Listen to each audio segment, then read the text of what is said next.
All right, all set, Doug, you're live. Okay, good evening and welcome to the Town of Henrietta Zoning Board of Appeals Wednesday, September 2nd, 2020 meeting. My name is Douglas Levy, the chairman. We're going to start tonight's meeting with the Pledge of Allegiance. If you could please rise. I pledge allegiance to the flag of the United States of America and to the republic for which it stands, one nation, under God, indivisible, with liberty and justice for all.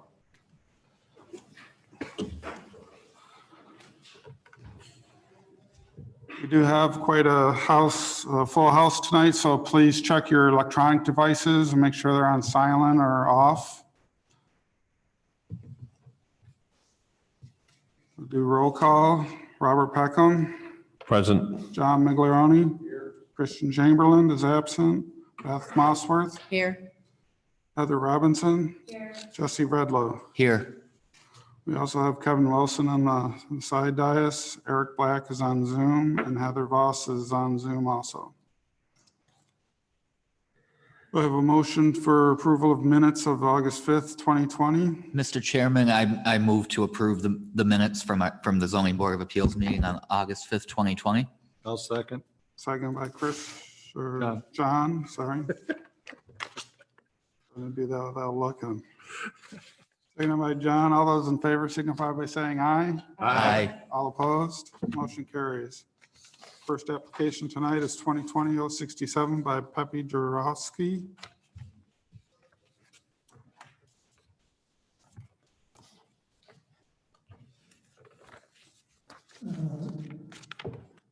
Next, Zidrowski, 202 Pushkin Drive, 14618.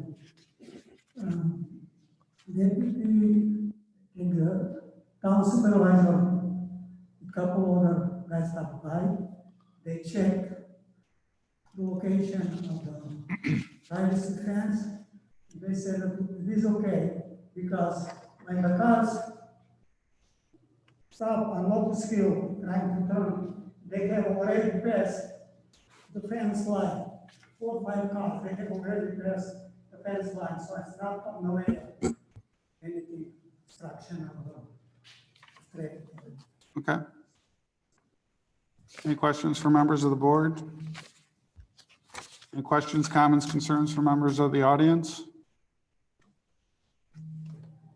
Anything on Zoom, Heather?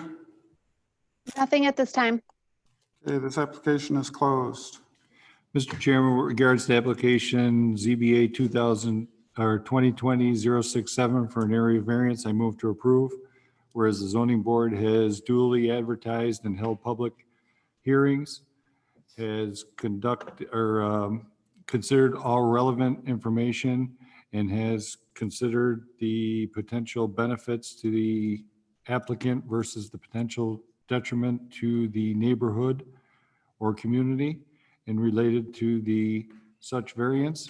Now therefore be it resolved that the Zoning Board of Appeals makes the following findings of fact. The variance will not result in an undesirable change to the characteristic of the neighborhood or detriment to the nearby properties, as there will be no visible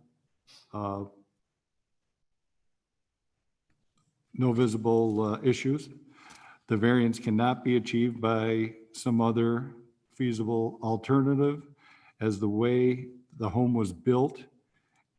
If the home was built on a different angle, would have been able to do. The variance is not substantial. The variance will not have a negative effect on the physical or environmental conditions. The difficulty related to the variance was not self-created, as it is a corner lot. And be it further resolved that based on the above findings, the Zoning Board of Appeals hereby approves. And also be it resolved that the approval shall be subject to the following conditions: that the berm cannot be any higher than 3 feet.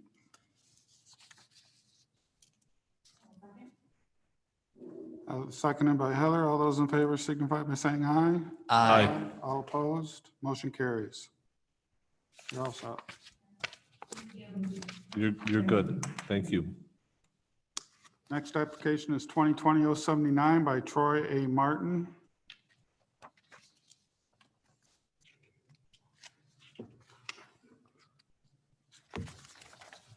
You state your name and address for the record, please. Troy A. Martin, 2 Sweet Wilson Way, West Henrietta. Mr. Martin, as you indicated in your application where the deck is going to sit, the backside or the side of the house next to you, backside of your house, the side of the house next to you, they don't have any windows or doors, so it would look in. No, there is nothing on that side of the house.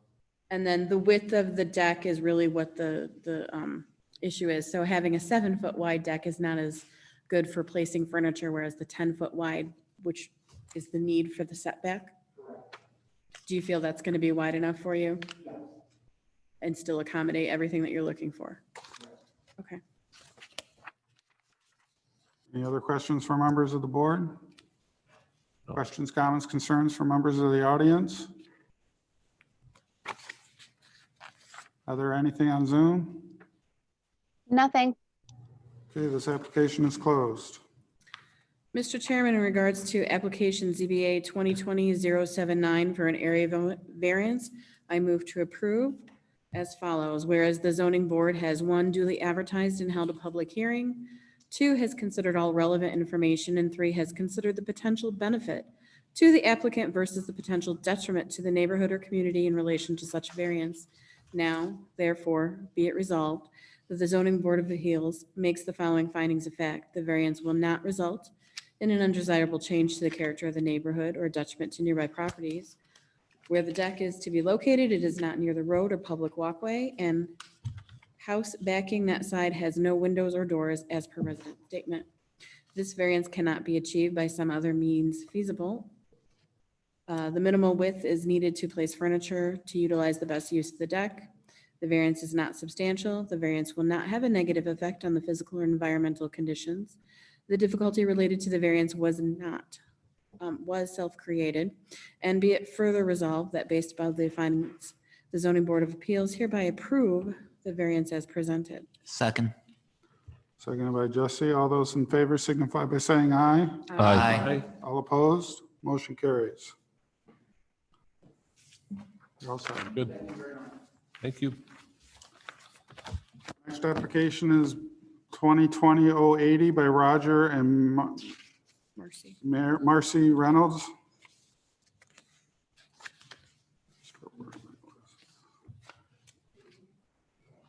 Well, State your name and address for the record, please. We're requesting,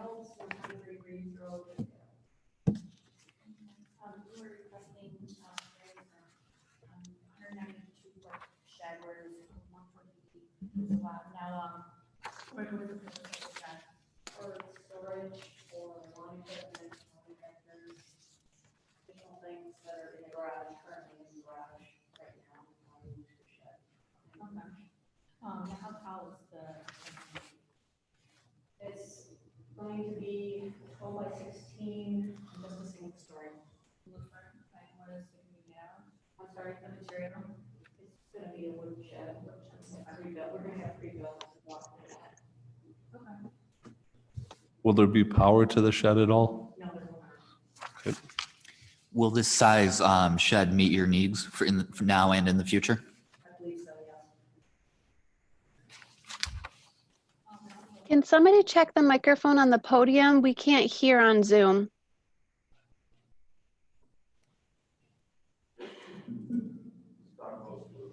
Now, what type of flooring will you have in the shed? Just a wooden floor, so wooden floor?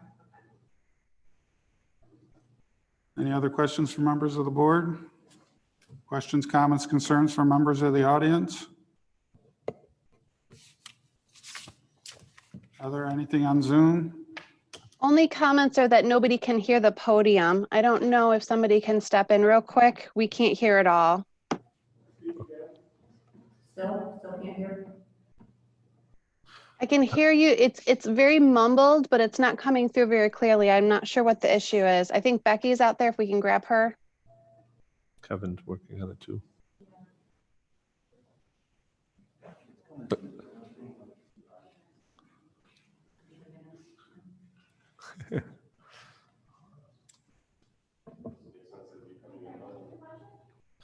The We're people having on the a Zoom problem. meeting cannot hear the person at the podium, whoever it is. That's what we're understanding. Let's try this. We can hear it. Yeah, the weird thing is it's working, but. Yeah, we hear it fine.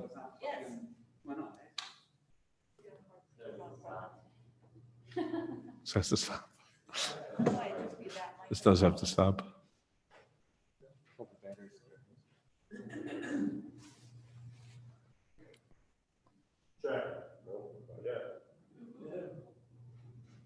Yeah, I heard that. Yeah, I'm still not hearing it. Check. Got it. That's super loud here. Yeah. You just gotta talk very close to it, I guess. Well, Or we could use the handheld mic. he just tried that. Barely hear it. Oh, That's on now, Steve. I just, yeah. As long as you don't get feedback.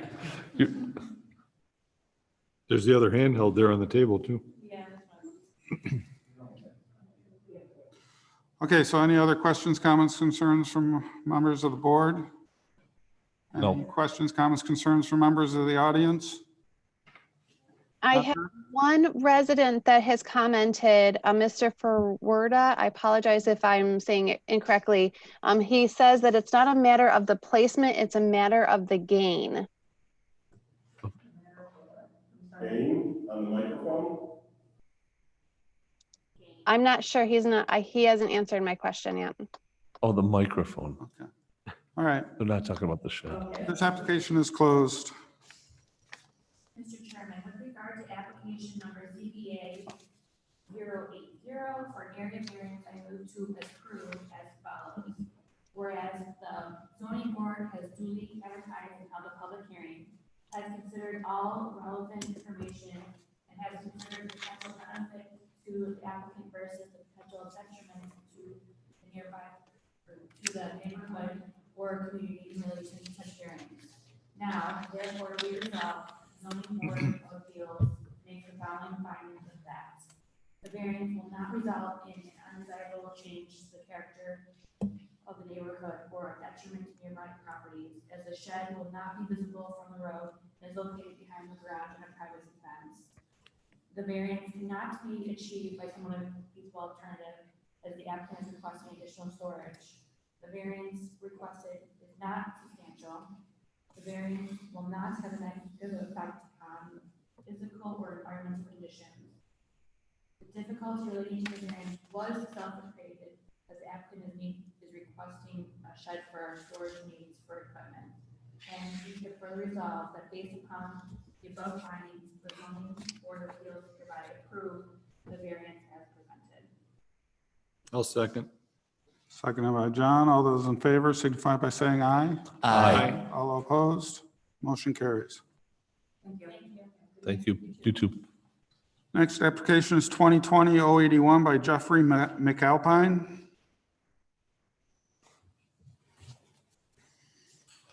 One more.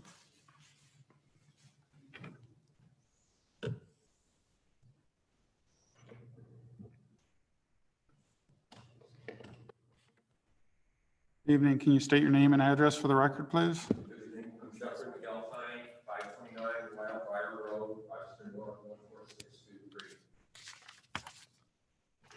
Questions from the board? Mr. McAlpine, so for the setback that you're requiring, will this allow you to build the porch that you need, that suits your needs? Yes, it will. Okay. Right now, you currently have the porch on your property. You're looking to just increase it, the size? No, what I'm looking for is, it was a concrete pad with stone that was in front of it that was on bricks. And I don't think that the stone in front of it was counted as anything. So in order to make it all wood, I need a little bit more of a variance in order to fit it in. Okay. Have you created this deck, or I'm sorry, the steps and entrance already? Basically, it's there temporarily because the stone or the concrete pad was substantially cracked, and I was afraid that it was going to be a hazard to anyone coming up to my front door. It's not there permanently. I'm going to need to make it permanent as this decision is made. Otherwise, I'm going to have to take that apart and create something a little bit different. What do you anticipate making it out of? Pressure treated lumber with composite boards as the primary surface. And this will suffice for your needs. Yes, it will. Thank you. Any other questions from members of the board? Questions, comments, concerns from members of the audience? Are there anything on Zoom? Nothing now. We're good to go on the sound. Thank you. Okay, Great. this application is closed. Mr. Chairman, with regard to application number 2020-081 for an area variance, I move to approve as follows. Whereas the zoning board has 1, duly advertised and held a public hearing, 2, has considered all relevant information, and 3, has considered the potential benefit to the applicant versus the potential detriment to the neighborhood or community in relation to such variance. Now therefore be it resolved that the Zoning Board of Appeals makes the following findings of fact. The variance will not result in an undesirable change to the character of the neighborhood or a detriment to the nearby properties, as the new structure will replace a damaged existing structure. The variance cannot be achieved by some other feasible alternative, as replacement of the existing structure is the only safe option. The variance requested is not substantial. The variance will not have a negative effect on physical or environmental conditions. The difficulty relating to the variance was not self-created, as the existing structure deteriorated due to climate conditions. And be it further resolved that based upon the above findings, the Zoning Board of Appeals hereby approves the variance as presented. I'll second. Second by Heather. All those in favor signify by saying aye. Aye. All opposed? Motion carries. Thank you. Thank you. Have a great night. You too. Next application 2020-082 by Ginger and George Siri Fanthong.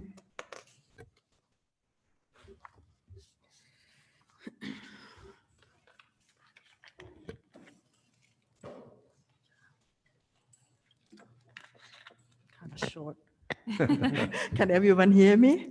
Hi, my name is Ginger Silipantong, 96 Candleford Heights, West Henrietta, New York, Welcome. 14586.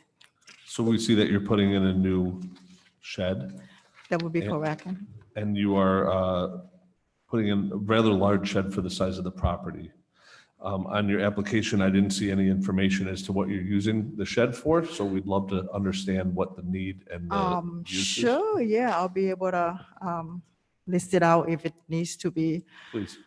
We moved from our old house and we have a lot of stuff in the, coming from the shed and the garage, and we donate like 50% of our stuff to the individually needed, and stuff that we still need, and we still need a lot of space. This garage is not even, it's taking a lot of space in the garage right now, so we just moved in. I will be putting like our tractors, our snow blowers, our push lawn mower, all the just paddle set, swing set, grills and garden equipment, leaf blowers, saw, table saws, those woodwork supplies, equipments, I'm sorry. And generators, power wash, stuff like that. Okay. Those big stuff. Will there be power out to the shed? I don't believe so, no. We Okay. have enough power in the house, so. And how, Basically storage. just storage, and how Yes. high will the shed be? It's 12 by 14. I forgot. I think it's, 6-foot walls? I want to say, yeah, I want to say 6 foot wall. I don't remember all that stuff. We have it built, have Amish people built it for us. Okay. So, Any other questions? Any other questions from members of the board? So the 12 by 14, is that going to suit all of your needs for the storage? I believe so, yes. Yeah, yeah. We have to make it fit, so. I don't like to leave all my stuff outside in the rain and the snow, so like in the fall, we just put everything in a shed, and in spring, we pour it all back out, wash it off and use it, Thank you. enjoy it. Thank you. Questions, comments, concerns from members of the audience? Are there anything on Zoom? Nothing at this time. Okay, this application is closed. With regards to application number 2020-082 for an area variance, I move to approve as follows. Whereas the zoning board has duly advertised and held a public hearing, has considered all relevant information, and has considered the potential benefit to the applicant versus the potential detriment to the neighborhood or community in relation to such variance. Now therefore be it resolved that the zoning board of appeals makes the following findings of fact. The variance will not result in an undesirable change to the character of the neighborhood or a detriment to nearby properties. Although the variance is large, the shed should look and function well in the neighborhood.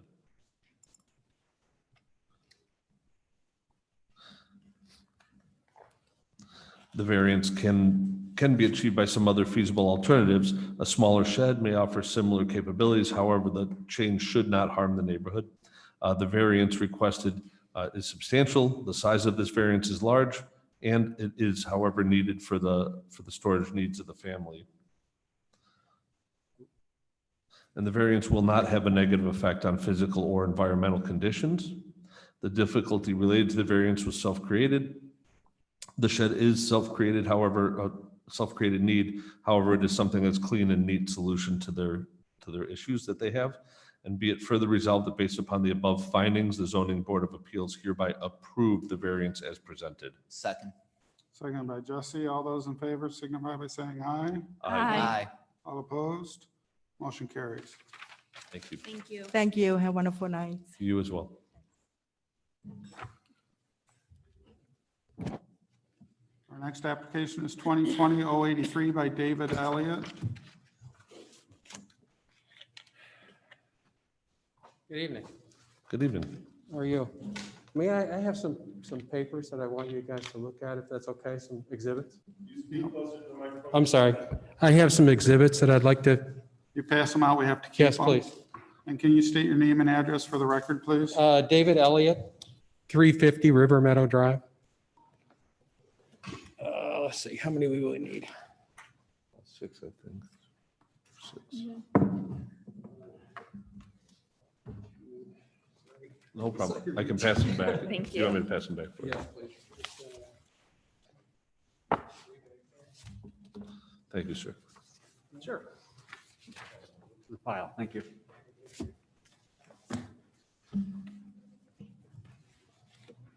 Okay, I don't want to take up everybody's time any more than I have to. But I'd like to address the concerns individually, if I could. The first concern, I have to put my glasses on. The first concern is the most complicated one. It'll take the most time. The rest of them are pretty quick. It's whether an undesirable change be reproduced in the character of the neighborhood or a detriment to nearby properties. If you can see, I think the first page in is a picture of what I planned and have always planned to build similar to this. This in the picture is larger. I think that the design, I could have built a metal building, could have proposed a metal building. I never thought it would fit in with the neighborhood. This building, I believe, will fit in with the historic agricultural feel of the town in general. So I don't think it's going to bring down the character of the neighborhood at all. I had, like I said, I had always planned on building something like this, a barn type structure. There's been some talk about me running a business out of there. I am on the verge of retiring. This is my last summer in construction. All I wanted to do was basically my last big job was to build this building, and then I'm going to retire. One of the concerns that people have brought up to me is whether the neighbor has brought up was whether it would bring down the value of the homes. And you can see there's three market analysis in here, comparative market analysis. At 341, That house was bought at $98,000 and is now valued at a median price of 160. Even a low value is 159,000. The house on the other side, 353, was just purchased a couple of years ago. So it hasn't had a lot of chance to acquire more value in it, but it was purchased at 94.5, and even a low number is $104,900, $105,000 for low, 115 for a median price. The next, there's a picture right after that. This house is directly across the street from 353. This is what the resident at 353, when he's there, sees out his front window. What are you showing, the picture of two garages? No, sir. No, this is the house. It's what I'm concerning myself with now is whether the property value is to be lowered by this barn. I just don't know the reference to what you're looking at. Is it this one? This picture here Okay, I don't have it. is a picture of the house directly across the street. So if anything's bringing down the values, it's houses like this on the street.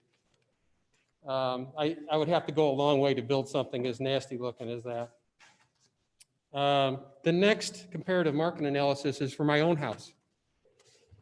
I bought it 5 years ago for $45,000. It was in real bad shape. It had holes in the roofs, collapsed ceilings. The plumbing had been stolen. There was no interior doors, no stairs. Right now, in this comparative market analysis, the median value is $149,000. Even at a low value, 119, I've doubled the value of my house in just 5 short years.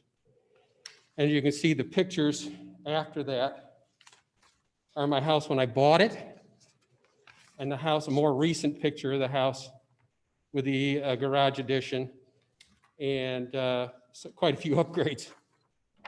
So I think I've been a good steward of the neighborhood in general, and taken care of my property. I've brought it back from the dead. And if anyone thinks that there's a problem with a garage on the property, garages on the property, in the next 2 pictures shows a house that's about 100 yards down the road with a garage, a double car garage, and a shop, a metal building behind it. The next picture is a satellite view of 341 River Meadow, which is across the street, and a shop behind that. He has an attached garage, and then he has a very large metal building behind that. So if these things didn't bring down the value of the house, I don't know what would. The next things I wanted to show you were examples of properties in the area that are barns and garages on their own lots. The first one is 2 Longview Terrace. It, as you can see by the description, is a 32 by 64 modern pole barn on its own lot. The next one is, I think, 261. Yeah, 261. That also is a separate lot with its own garage next to a house without, it's never been incorporated. And 289 River Meadow is the same deal. It is if you look closely at the description, it says 1 bedroom, no bathroom, no heat. It's a garage. It's a 2-car garage on its own lot. If I might, where is this? I have a list of others in this very area, right on River Meadow, most of them. 337 River Meadow Drive has a garage on a rear lot, separate lot. 227 River Meadow Drive has a garage on a side lot. an outbuilding on a rear lot, and an outbuilding on a second side lot. There's 361, which I mentioned. 349 River Meadow Drive has a garage on a side lot. 210 River Meadow Drive, a garage on a side lot. 33 Hazel Street, an outbuilding on a rear lot. So that just shows you a few of the similar things as to what I am going to do. Number two is whether it can be achieved in another way. And I don't know, I'm pretty sure that most of the board is familiar with that neighborhood. The lots were divided in 1925. They were originally fishing camps, necessarily small. They're almost every lot you will find on there is 50 feet wide, 140 feet deep. You'll see wider looking lots, but they're actually incorporated triple lots and double lots. The lot size, especially on the riverside, which is what I am, they don't allow for any kind of structure. You'd have to have a huge variance. You'd have to be right up against the road to be able to put anything of any size up in that area. They're generally 7,000 square feet, like I said. And two-car garages or garages in general are very common in Henrietta. The new housing project Preserves behind us, they all have two-car garages. Everybody's got a two-car garage. 341 has a very large garage. So what that does is it forces people with no storage, because the lots are so small, you basically stuck to a 700 square foot, or 70 square foot, I'm sorry, 70 square foot shed. Doesn't leave a lot of room for storage. So things necessarily get stored outside, unfortunately. So I'm going to move on to number three, whether the area proposed is substantial. And as I said, the lots are 140 by 50 foot. That would allow a 1,750 square foot construction on that, or 25% of the lot size. What I am proposing, and have always proposed, is 660 square feet, which is only 9.5% of what's allowed on that lot. I don't think it presents a huge building on a tiny lot. It's actually kind of a small building on a small lot. Number four, whether the proposed variance will have an adverse effect on the physical or environmental condition of the neighborhood.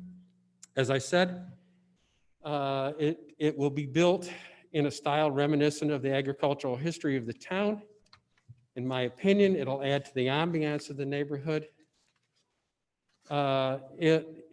It will impact the neighborhood infrastructure, which is hurting in that neighborhood. It's very old. The water lines are going to be replaced in the next few years. The sewers back up quite often. This will impact the neighborhood infrastructure far less than if I had to build a house there with a garage.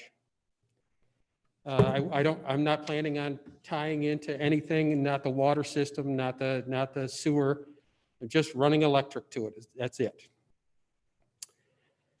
Number five, and finally, it's whether this difficulty was self-created.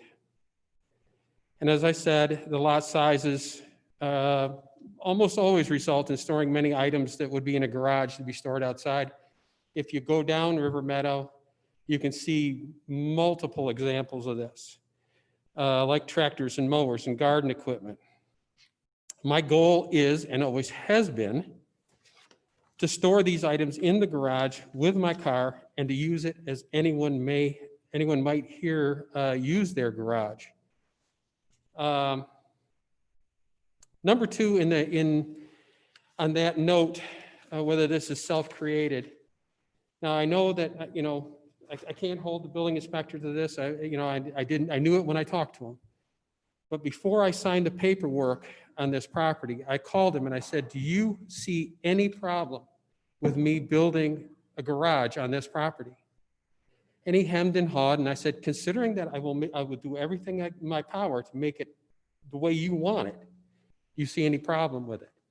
And he said, no, I don't see any problem. So I bought the property. When it closed, I immediately came down, applied for a permit. After some, because the highway department, the superintendent was on vacation, it took a while. So they held my permit for about 3 weeks, I think. And so when I finally got approval for a driveway, they issued the permit. I immediately ordered materials to the tune of $5,000 worth of materials and put in a driveway, the beginnings of a driveway. And now here I am. I've got a stack of materials. I don't know what to do with them. And I am more than willing to do what I literally, I'm a builder. I literally could make this house look like a single story ranch house, make it look just like every house in the neighborhood and still be a garage. I could do that. And I'm more than willing to do that. It's a matter of moving a couple doors and moving a window. It's going to be sided. It's going to have vinyl siding, a substantial structure. So, you know, any compromises I can make, I'm more than willing to make. I have no problem. I just want to get along with my neighbors. That's all I ever wanted to do, was to have a place to work in my retirement. That's it. And that's about all I got to say. Can you explain what the use of the building will be? I'm sorry? What the use of the building will be? Like I said, I'm just going to store my equipment there. I do have, I'm not a builder, I'm a remodeler, so I don't have a lot of big equipment.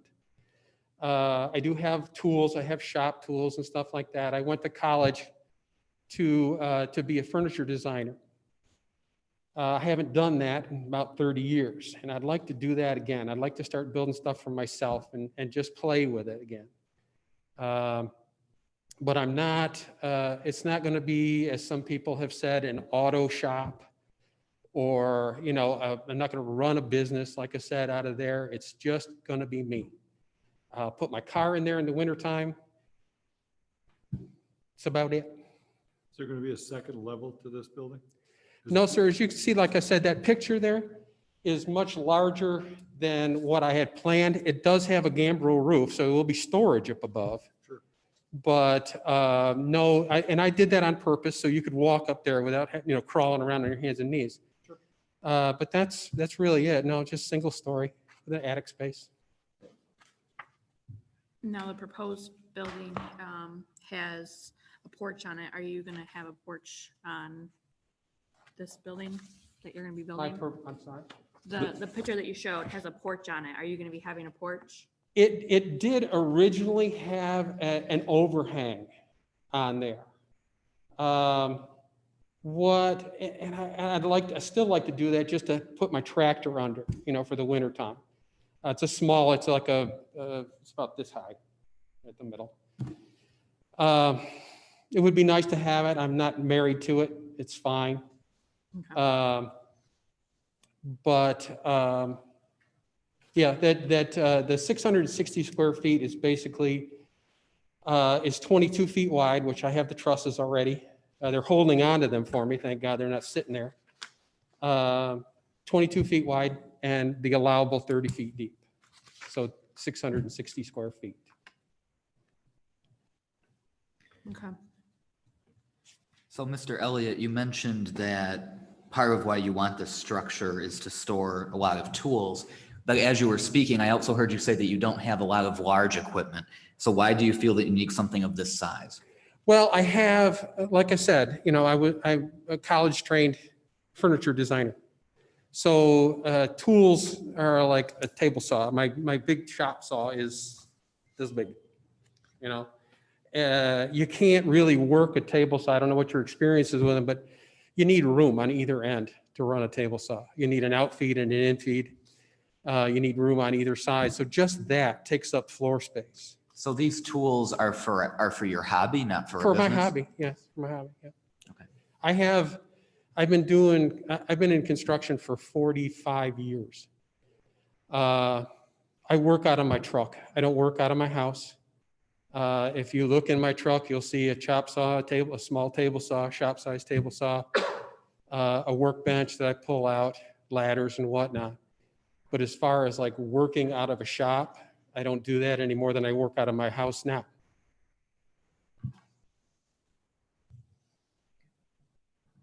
Mr. Elliott, Yes, ma'am. looking to the future, considering this would be a garage on a lot of land that wouldn't have a house attached to it, Yes. where do you see in the future where perhaps maybe you're like, okay, I'm done with this hobby, I don't need that storage? Oh, I'll be Now- dead. I'll be dead. I'm a builder. I've been a builder since I was 10 years old. Now the neighborhood has a lot of land with a garage on it. Yes, ma'am. So I think that would be one of the concerns in the neighborhood of the long-term. Well, one of my requests is that you might consider, the variance I applied for, if you consider that, it'd be nice, but one of the other things that you might consider is allowing me to annex that property and build a second garage, which again is common. There's one right across the street with a second garage. So I can make it one property. And when my son takes over ownership of it after I'm gone, he can sell it as one property. So it would be across the street and not adjoining. It is across the street, yeah. I tried the picture that I showed you, that gray house with this falling apart. I had bids in on that house before it sold, but it sold at a way high number. I think it sold for $56,000 or something like that. And it looked then like it looks now. I had hoped to buy that, incorporate that piece of property and just expand my garage sideways. But that didn't come, that's a lot of money to spend for, where I'd have to tear the house down and, that kind of thing. So this was my next best choice, was to do this. The convenience factor is the thing for me, because it's literally the driveways are right across from each other. I can walk over there, I can keep an eye on it. If I was to buy a lot somewhere else in Henrietta, I'd run into the same problem. I'd be building a building on an empty lot. So it's the same deal. I'd run into the same problem no matter where I went in the town or where I went anywhere from what I know. So I'm kind of stuck where I am right now. One of the concerns that we end up having is that any zoning variance goes in perpetuity with the property. Yes, sir. So even when you pass someday, whenever that is, your son owns the property, the next person isn't obligated to use it as their personal shop. And they can do whatever they want with it, I guess. I mean, there's some other Well, you residential. can't really run a business out of there, as far as I understand. Correct, but they can do whatever they want with it. That's not a business and not necessarily treat it the way you do. So it is the reason that we pay attention to it Yes, sir. more. Yes, sir. I understand. Stuff. And obviously there's been some opposition to this, so I'm sure we'll hear about this in a few minutes here after we're done. Yeah, speaking. I think there has been, there's a River Meadow community Facebook page. And if you look at a lot of the comments, there's a lot of misinformation. Sure. The first thing that came up was, a shop? You mean like to work on cars shop? Yep. No. Even though, 100 yards down the road, there's a guy with the first picture I showed you, the guy with the metal barn has a lift in his garage. So it's not, wouldn't be unusual to see people working on their cars in their garage. I don't know, I don't know how other people live their lives, but I'm project oriented. I'm always working on something or doing something. My neighbors always tell me, don't you ever stop. Because if I'm not working at someone else's house, I'm working on my own house. Okay, So, do we have I any- understand your concerns, but I think that, if you did consider allowing me to incorporate that piece of property, in reality, any house with a garage could be used that way that you're implying. There's a guy down the street that repairs outboard motors in his garage. and it looks like a marina down there most of the time. You know, I don't know what to say about that, but it is what it is. I think we'll probably hear from people in a few minutes, right? Oh, I'm sure, yeah. I wanted to see if there's any other questions from members of the board at this time. I just have one. You indicated that you had purchased some materials. That's the materials that you have outside your house currently? I'm sorry. You indicated you had purchased some materials in anticipation of building this? Yes. Do you have materials on your property right now for that? Yes, not the trusses. The trusses are made, but about when this first came up, I found there was going to be a problem. I talked to my people at Lowe's. I go in there all the time, so I know them. And so he called the truss manufacturer, and they're holding them there for me. And they said, when you need them, call me, but I can't get my money back on them. It's almost $3,100 worth of trusses. Okay, so what are the materials that you currently have at your home that you're waiting on? 6x6s. It's going to be a pole barn type structure. It's not going to be like built on a slab. So the structure will be a pole barn, but it'll be finished with vinyl siding and like that. So I have, I think 12, if I remember right, 12 or more, 16-foot 6x6s. I've got 20 treated 2x8s. I don't have the list in front of me, but you understand. Right. I think I've got 50 16-foot 2x4s, that type of thing for,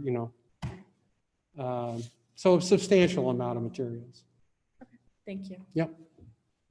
Okay, any other questions from members of the board at this time?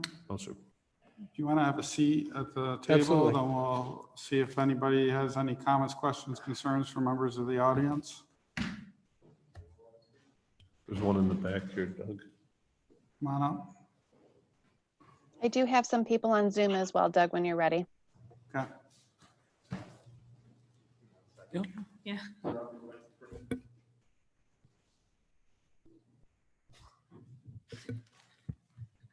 Can you My just name's state Eric your name? Paquetto. I live at 341 River Meadow Drive. I'm Dave's neighbor.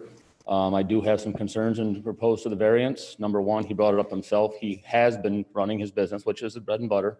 I understand he brings a work truck home, and I don't have any issues with that. But up until the permits got pulled, his employee came to his home every day and got in his van and left with him. I didn't mind that. That's how the guy makes a living. Definitely think one of the things I want to bring up first is that the piece of property that he bought, which is directly next to mine to do this, comes with a restricted deed covenant. The deed states on it, and it's been carried with it for many, many deeds now, that only a single family ranch is supposed to be built on that property. Also, obviously, we've discussed it in full. Your current town codes say that the lot is too small by almost a third, and that a primary residence needs to be there, not just a barn. All of the properties that David mentioned that have adjoining structures or other garages are part of the entire unit. So the person owns that 2 or 3 lots together, and yeah, there may be a garage, but a garage directly next door to our homes, for whatever the purpose may be, doesn't fit with what we do down there. Everybody keeps their stuff up nice. The home values will diminish. Mr. Elliott has other properties on the street in his portfolio that do not have a garage on them, where that structure would be much better suited. I mean, that's one of the biggest things that I think is being left out here. Mr. Elliott owns several homes between him and his son. A few of them also do not have a garage. He just built a garage on his current residence and has already outgrown it. My fear is that he's going to do that as well. I think that we really need to pay close attention to the deed covenant, though, because I think that kind of trumps all of this. When he bought the piece of property, the deed states right on it, and it has gone from seller to buyer for years now, that piece of property, if it was big enough to be built on in Henrietta, which it is not, can only have a single family ranch structure built on it. Thank you. Okay, thank you. Any other comments, questions, concerns? There's at least one on Zoom, Heather said.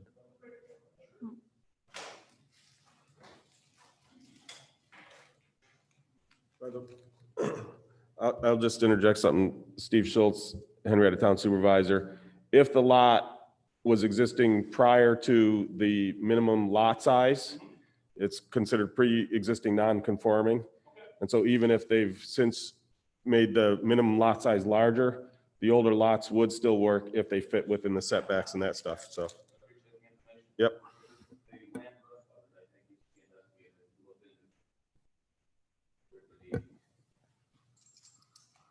Hi, my name is Richard Quatlander. I live at 258 River Meadow. We bought the house about 12 years ago. Across the street is a double-car garage that used to belong to our house or belong to the owner. It sits probably 20 feet away from the resident or the house that's over there now. It was sold a few years ago or many years ago, but it was originally a separate two-car garage that belonged to the owner of the house that I live in across the street from the location.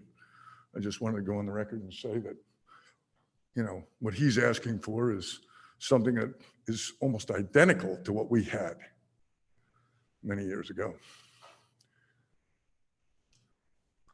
What happened to the garage? It's still there. And you It's being used by the woman that owns the house next door. Yeah, All right, thank you. you're welcome.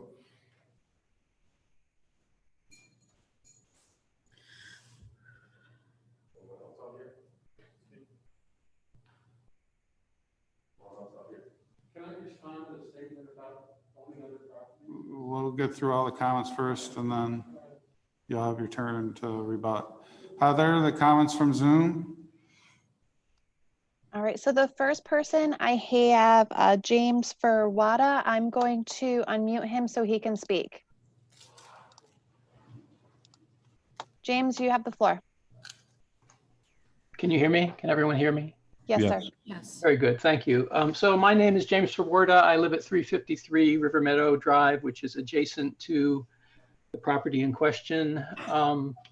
So I've lived there for several years now, and the property's always been a green space. And so as you might imagine, you know, we're not thrilled about the idea of having something developed in that space, neither Eric nor myself. So that's one point. We're especially not excited to have Mr. Elliott developing the property because, as Eric mentioned, and as Mr. Elliott mentioned, he has been running a business out of his home, and it's a construction business, and he often stores his supplies and his equipment in his front yard, which is out of character with the rest of the neighborhood. And so, the neighbors are rightly concerned that Mr. Elliott is going to continue to do this across the street when he has more space to spread things out. The third point that I want to raise is the means by which Mr. Elliott acquired the property. And so Eric didn't mention, but it's true that he has been maintaining that property for 17 years for the owner of the property who lives down the street, mowing it, taking care of it in every way. And he had an agreement, a gentleman's agreement with the owner that if it ever came up for sale, that he would have, the opportunity to purchase it. And for reasons that I don't fully understand, he had a partner in the ownership of the land. That didn't happen. And when Mr. Elliott became aware that the property was up for sale, he bought it without, letting either Eric or myself know. And so that strikes me as a little bit, inconsiderate of the neighbors who live adjacent to the property. And it's really created a lot of conflict in the neighborhood and has sort of poisoned relations in the neighborhood. So those are all, personal issues. But the one that I wanted to really reinforce, which is the one that Eric also spoke of, is that there is a restrictive covenant on this property, which states that only a single family, one-story ranch style residence may be built on the described property. And so, whether or not there are other garages on River Meadow Drive down the street, that's not an issue. The issue is that there's a restrictive covenant on this property, and therefore the board, in my opinion and in the opinion of my attorney, says that the board cannot approve this variance. So thank you very much. Okay, thank you. Are there any others? Yes, the next one just asked that I state his comment. So this is from James. I'm not sure of the last name. He asked, why won't the current garage suffice for what he needs to store, including the backhoe van and personal vehicles on the property?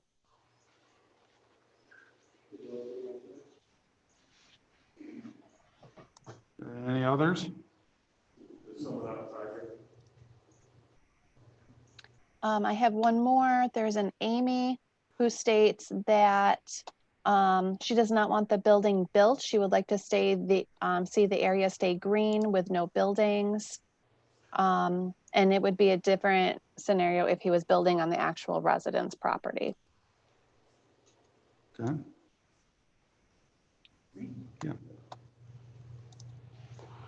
Hi, my name is Heidi Muniak. I've lived on River Meadow Drive for 29 years. The gentleman that just spoke at 353, he acts like he's there all the time, 24/7 for all the years. He's there approximately 4 weeks out of the year. He's not aware of to see everything that's going on in the neighborhood, and I just want that to be clear. Okay. Thank you.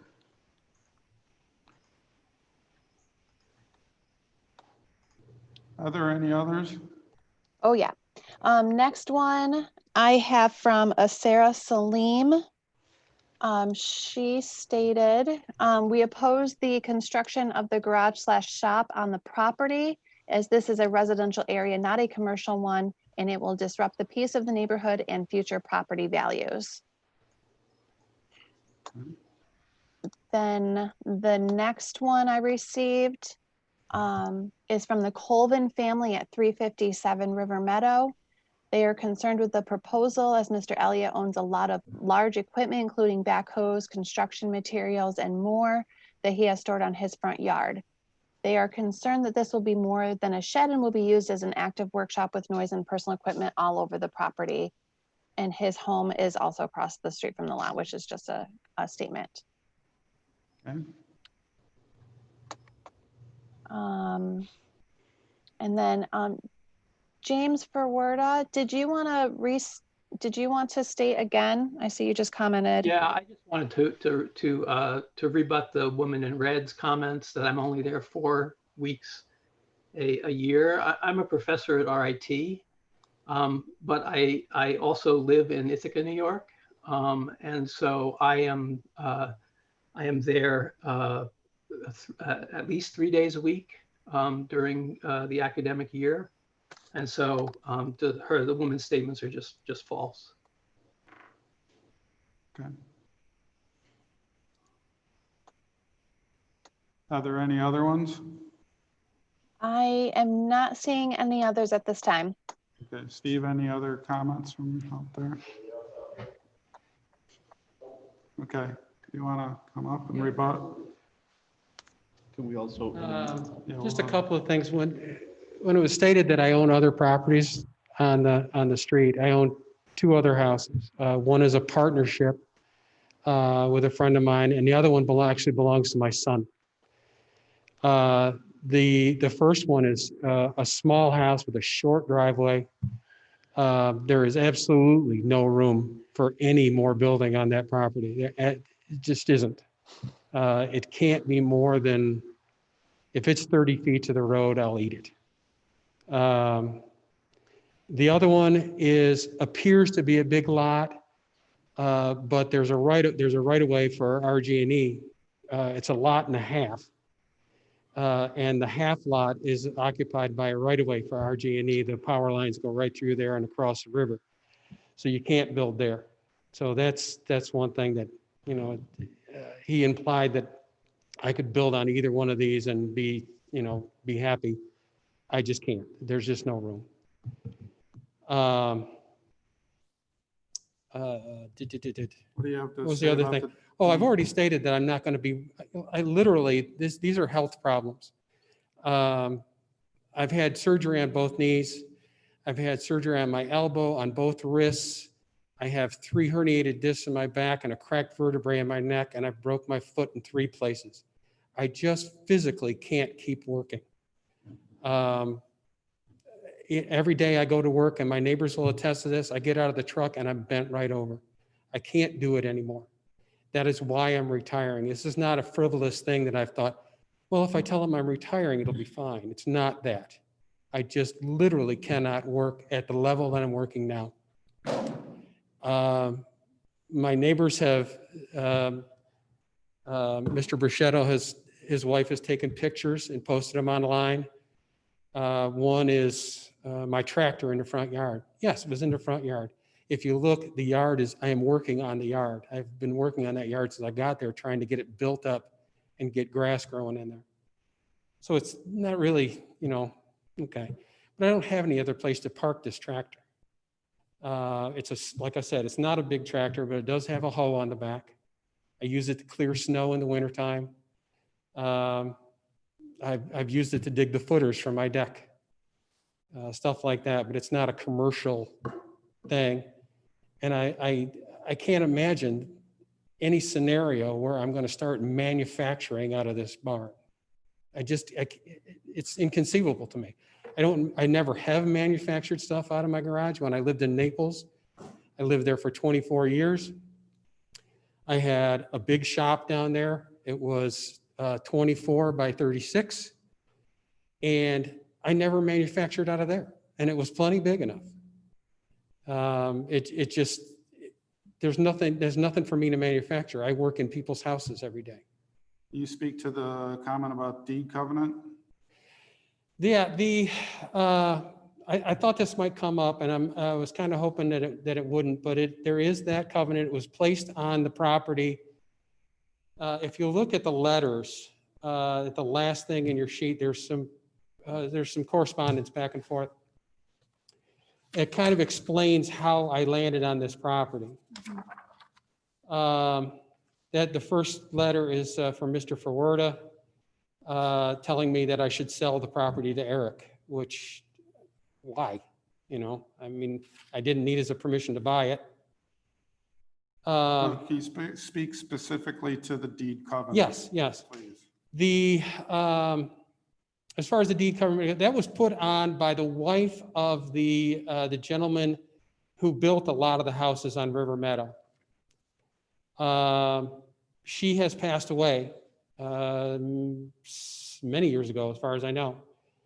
I think she put that restriction on there probably in the 80s sometime.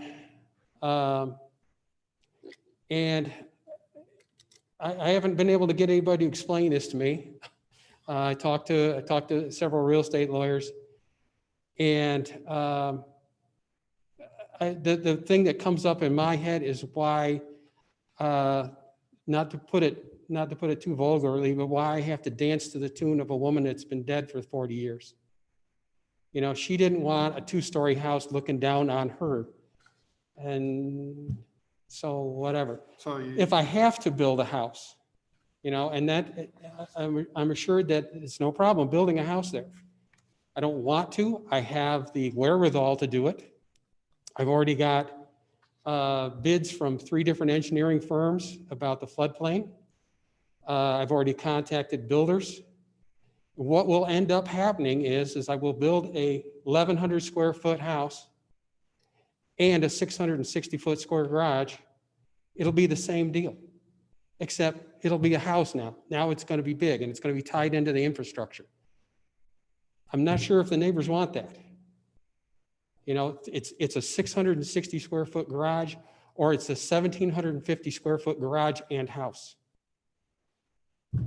Those are your choices. You talk about the building materials that Yes. people are concerned with? Yeah, the building materials that are sitting there. Oh, that they're concerned might be present on the new lot. Well, the only reason, what's out in front of my house right now is my garden tractor and firewood. I had, it's been stated that I don't maintain my properties. I just paid $2,100 to have a tree taken down at my son's place. Another $750 in January to have another tree taken down there. I've had 4 trees taken down at my house. I just painted the last fall, painted all the trim, scraped and painted all the trim at $250. 2 weeks ago, just put a new bathroom and vanity and toilet in the bathroom. I maintain these properties. I'm not a slumlord. I don't know why people would say that. If you drive by, they're literally not the worst places on the street. They are rentals, but I keep them up. The biggest mess that I have is that I don't have any place to put things. And my tractor does, it's like I said, it's not a garden tractor. It's not this tall. It's about this tall at the hood. And it has a bucket on the front. And like I said, I use it to clear snow in the wintertime. It's 99% of what I do with it. And push dirt around in my yard. But I would love to have a place where I could just put it away, get it out of the rain, you know? And why I can't use my garage that's existing? Because I squeezed the garage in right up. I had to get a variance for the depth and the width. I am literally 2 feet from the property line on one side. And I think I'm 30 feet from the road with the front. Those are the variances I got for it. And it's still only 20 feet deep and 14 feet wide. It's basically big enough to put my car in and to walk by. And that's about it. Okay. So the idea of me using that for anything other than, just to park a car is, not going to happen. So I guess those are my responses to those. Okay. Any other questions for members of the board again?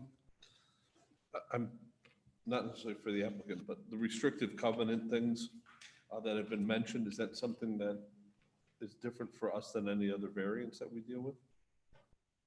We don't enforce those. We're not, there would be so many on a deed restrictions in that, we don't research that every time a permit comes in. Does it have any standing that we are supposed to pay attention to differently? That you'd have to ask Eric. Eric? I mean, are you asking if we have some type of requirement? What does a restrictive covenant do to us with regards to zoning approval? Do we treat it just like any other zoning variance, or is that something else that we ignore and someone else deals with? No, we don't ignore it. We would want to make sure any variance that we grant complies with the restrictive covenant. So May I comment? Technically, a homeowner cannot request a covenant that is in opposition to the restrictive covenant. So his only solution then is to build a ranch with a garage?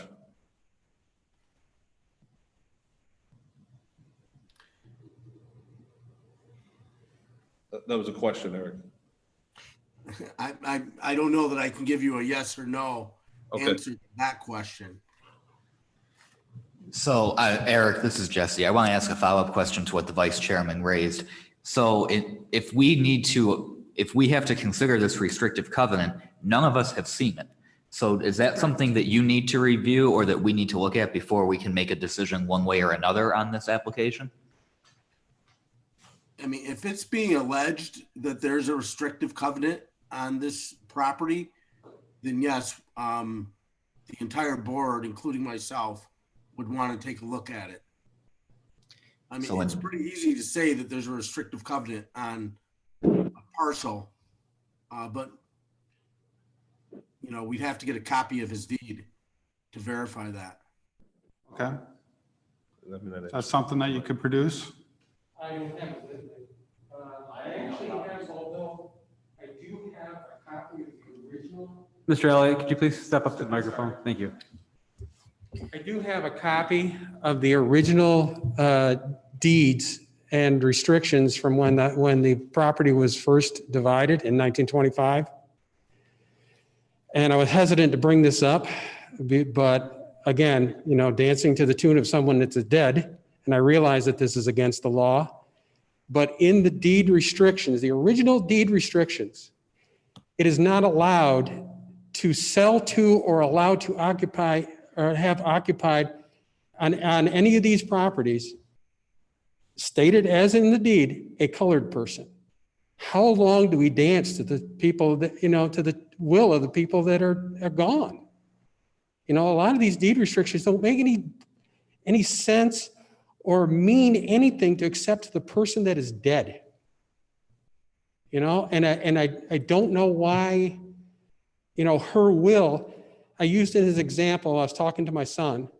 I said, so can I, if I sell my property, can I put a deed restriction that no one can ever own a dog that owns my property and it follows the property forever? Is that true? And I've got no answer to that. You know, is that a fact? Can I put just anything in there and have it follow this property forever?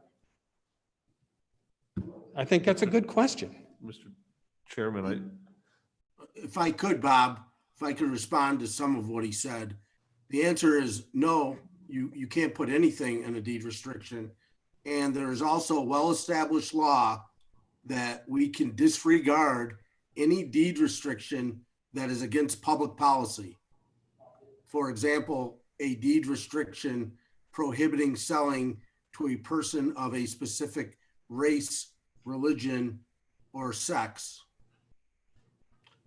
Otherwise, deed restrictions would continue to run with the land unless they are somehow removed.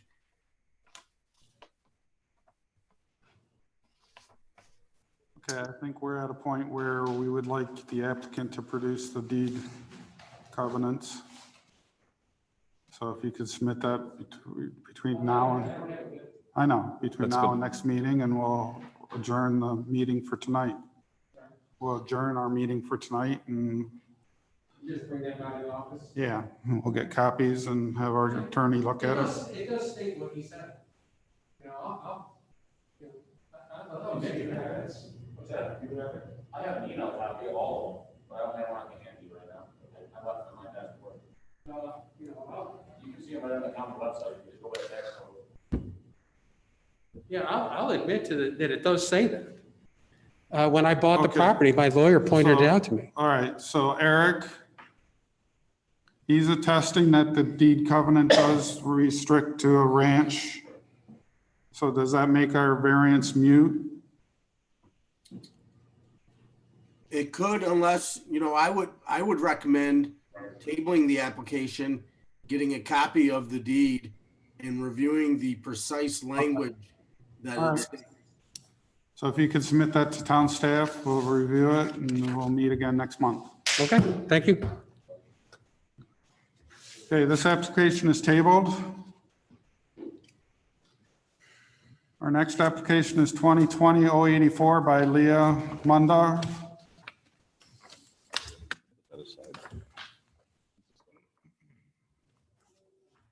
You have her, Heather?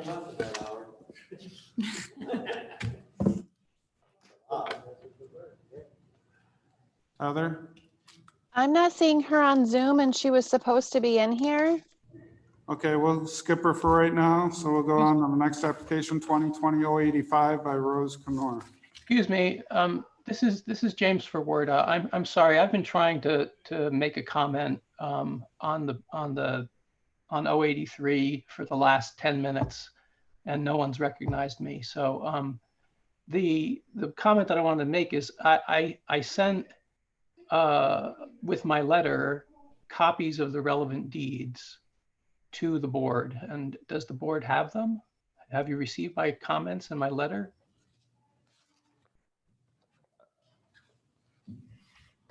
I believe they didn't were see- all emailed to the members. I didn't see a Okay. copy of the deed with the stuff on it. Yeah, I did not either. I only saw the comments. So I sent a cover letter which quoted from Mr. Elliott's deed, from the deed previous to that one, and from the deed previous to that one, which has the restrictive covenant stated explicitly in it. And I attached to that cover letter copies of each of those deeds. So you should have those in your, in your records. Okay. So I don't know if you're willing to accept my copies, but you do have that information, and I did provide you that information before this meeting. So it's a little frustrating that, we're tabling this because of that. I would also add that, a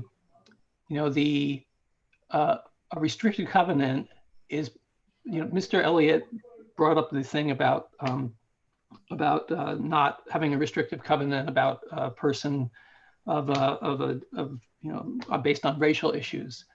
That's just a red herring. The issue is that on Mr.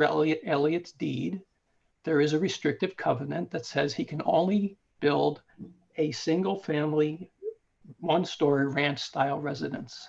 Okay. We are requesting that information from the applicant, so we'll get that and we'll have that for next meeting. Thank you very much. And the last thing I want to say, and thank you for your time, and I thank you for your interest in this, is that the reason for having a restrictive covenant, and the reason that restrictive covenants, if they are more restrictive, have priority over zoning laws, is to preserve the character and to preserve the property values of the neighborhood. And this is exactly what my neighbors are concerned about, which is that by building a garage on this property, rather than building a one-story single-family residence, which the neighborhood was originally subdivided for, is out of character and would have a negative impact on the neighborhood. So thank you very much. I appreciate your time. Thank you. Thank you. Okay, we'll go to application 085. Hello. State your name and address for the record. Sean Knorr, 12 Blueberry Crescent, Rochester, New York. You're on 146. record now as stating that the shed doesn't have to be 341, but could be 190 square feet. Correct. And Mr. Knorr, where are you planning to place the shed? It's actually in place already. So this is why there has to be, it's about 3 feet to the right of the garage. And that's in your the backyard, sir? It's on the side yard. It's on the side yard. Okay. Yep. For clarity, could you repeat that? I believe you just said 3 feet behind the garage? It's 3 feet to the right of the garage. Right of the garage. So when I look at your house, the garage is connected to the. So yeah, I apologize. So if you're looking at the house, it would be to your left. Okay. Yeah. To the right, if you're looking at, got it. So 3 feet to the left, directly against your property line, basically? Yeah, it's about, when we measure, about 7 feet off the neighbor's property line and 3 feet off our garage. And about a foot back from the front of the garage. Okay, we'll have to have code check, make sure about setbacks. Yeah, you have to be 4 feet from the property line minimum. Okay. So. From the garage, or excuse me, from the shed to the property line. So our own property or the, Any, from the side property line, it has to be 4 feet minimum. So this is showing on here that it's 6. This is showing that it's behind the garage. no. Are you saying it's actually next to the garage? That's an old one. That's when I gave it to Heather. She brought it in the new picture that shows where it actually is sitting now. Well, that's the drawing that I gave you, Doug. Right. So it's actually, if you're looking at the garage right now, it's 3 feet to the left of it, sitting back a foot. So it's right next to the garage, and it's 7.5 feet away from our neighbor's property line. Okay. I'm sorry, from their house. Oh, from their house. House? Wait, from the property line, I apologize, from the property line. So on here, it's showing 6 foot is drawn in here. Right here? Our picture that we have shows that you have the 6 foot distance between the property line and the shed. Now granted, the shed in this picture is appropriately 300 and I don't know, Right, and it 40s. doesn't, Right. it's not in the correct location. That is the actual interpretation of what we have right now, that drawing. And you're gonna make this shed now 12 by 16? Correct. So Kevin, just for clarity here, do we have, so is there an issue with the side setback based off the drawing that you've seen? I would have to go out, you said the shed is already in place? That's correct. So I'd have to go out and verify the distance from the house. Are you keeping the shed there? Yes. So this is a second shed? No, this is one shed. So, I'm so misunderstanding. he's not building it, he didn't build it here, he built it here. Correct. A smaller shed. A smaller shed next to his garage. What are we asking for? One shed or two? Just one. Shed, smaller, Okay. 190 square feet. Maybe I was looking at the wrong house when I was over there. Is there a shed already on your lot? Correct. And you are asking for a second one, or are you replacing? No, sir, we're just asking for approval for the one that's there. Oh, so it didn't have approval. Correct. I understand.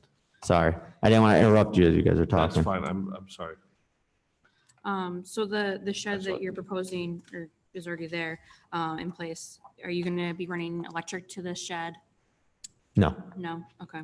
And the purpose, you stated here was for storage, for your tractor and tools. Yeah, we have a riding lawnmower, a push. We also have a snow blower. Okay. And a couple bikes. Parents have a lot of grandchildren. You, when we drive by, once this project is done, it will look exactly as it does today if we approve it. Yes. Okay. Yeah, it sits up.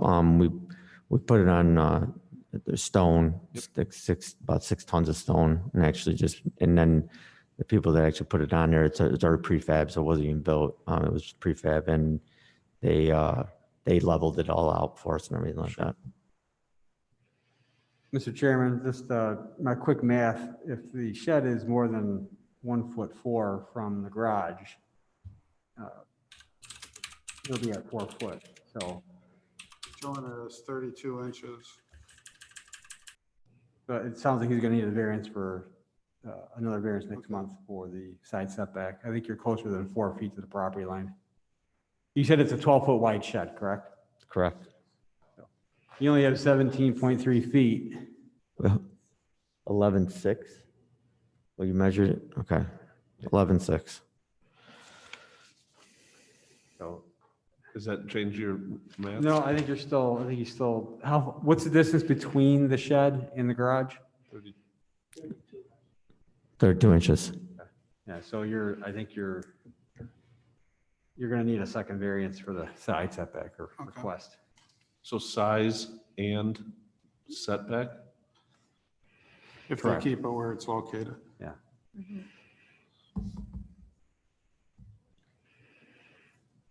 Does that mean we vote on this variance, Doug? Yeah, because they could always move it. if They don't want to come in for the other variance. Good. So should I be making this conditional on the side setback being within code? No, Because they'll just come back if they don't, for the other variance? because they'll go out and secondary. check it, and if it doesn't meet it, they'll They'll just be back for Submit another- it. be back for another I variance. just wanted to make sure. Thank you. Okay. Any other questions from members of the board? Questions, comments, concerns from members of the audience? Are there anything on Zoom? Quiet here. Okay, this application is closed. Mr. Chairman, with regard to application number 2020-085 for an area variance, I move to approve as follows. Whereas the zoning board has, 1, duly advertised and held a public hearing, 2, has considered all relevant information, and 3, has considered the potential benefit to the applicant versus the potential detriment to the neighborhood or community in relation to such variance. Now therefore be it resolved that the zoning board of appeals makes the following findings of fact. The variance will not result in an undesirable change to the character of the neighborhood or a detriment to nearby properties, as multiple nearby properties have storage sheds. The variance cannot be achieved by some other feasible alternative, as other options would not provide the space needed by the applicant. The variance requested is not substantial. The variance will not have a negative effect on physical or environmental conditions, as the proposed structure will improve the physical appearance of the property. Difficulty relating to the variance was self-created, as the applicant acquired more tools than they could store. And be it further resolved that based upon the above findings, the Zoning Board of Appeals hereby approves the variance as presented. I'll second that. Seconded by Bob. All those in favor signify by saying aye. Aye. All opposed? Motion carries. Awesome. All right, Thank you. Thank you. Sorry for the confusion. Thank you. Other has Leo Mundorf come back? I still don't see her in here at all. Okay. We'll keep going until you tell me she's here. Our next application is 2020-86 by Timothy and Susan Carda. Hello, I'm on Zoom. Okay. I'm Sue Cardell. We live at 256 Branch Brook Drive in Henrietta. And we're looking for a variance approval so that we can put a 288 square foot shed on our property versus the allowed size of 192 square feet. Questions from the board?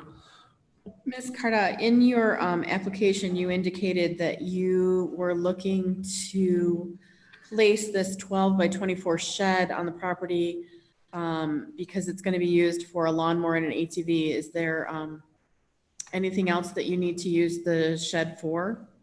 My husband is an outside enthusiast, so we have bicycles and additional toys, I would say, for outdoor enjoyment. So just really for lawn gear, the ATV, which is a double wide, and his bicycles. Okay, so it's to accommodate the storage needs. And then do you anticipate this size is going to also accommodate any future needs? The reason we've asked for the 12 by 24 variance size shed to be approved is because we think that would be more appropriate for the future. We considered something slightly smaller, still would require a variance, but the size of the ATV being a side-by-side, we need that slightly wider footprint to accommodate that. Okay, and then you also indicated that where the shed will sit in your yard, your rear yard, it won't be visible by the street. That's and correct. There's quite a bit of vegetation behind it. So you're indicating that it would be basically hidden from view. Yep, that's correct.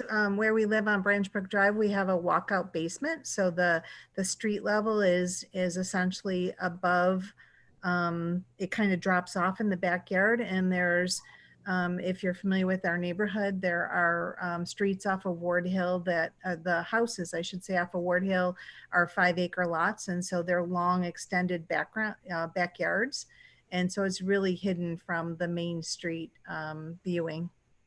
Okay, and then you also indicated that the shed will closely match the home colors, so it'll blend in. Exactly. So we're looking at purchasing a prefab shed from a vendor down in the Canandaigua area. It comes with vinyl siding that's the same color as our house. So we think it will blend in very nicely, and it would not detract from the neighborhood whatsoever. Great. And one more question. Will you be putting any electric in for the shed? No, it's just going to be used for storage. Thank you. How tall will this shed be?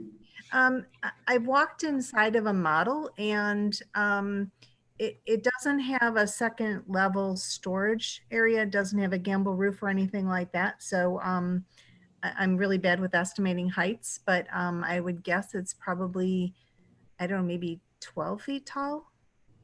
It's taller than I am because you can stand up in it. And you're 11 feet tall? I'm just kidding. I wish. I wish I had legs that long. No, I'm guessing it's 10 or 12 feet tall. I'm not quite sure. But it doesn't have an extended height door. I mean, I've been in garages where they've stored boats and things like that before, and it does not have that extended height. Okay, thank you. Any other questions for members of the board?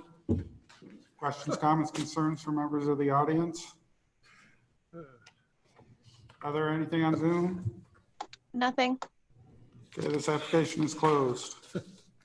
Mr. Chairman, in regards to application ZBA 2020-086 for an area variance, I move to approve as follows, whereas the zoning board has, 1, duly advertised and held a public hearing, 2, has considered all relevant information, and 3, has considered the potential benefit to the applicant versus the potential detriment to the neighborhood or community in relation to such variance.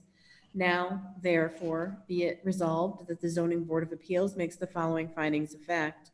The variance will not result in an undesirable change to the character of the neighborhood or detriment to nearby properties. The shed will not be visible from the street. The variance cannot be achieved by some other means feasible to accommodate need for storage and future storage needs. This is the best size. The variance is not substantial. The variance will not have a negative effect on the physical or environmental conditions, as the materials of the shed will match the colors of the home currently, and the difficulty relating to the variance was self-created. And be it further resolved that based upon the above findings, the zoning board of appeals hereby approve the variance as presented. Second. Seconded by Jesse. All those in favor signify by saying aye. Aye. Aye. All opposed? Aye. Motion carries. Our next application is 2020-087 by Gregory S. Allen.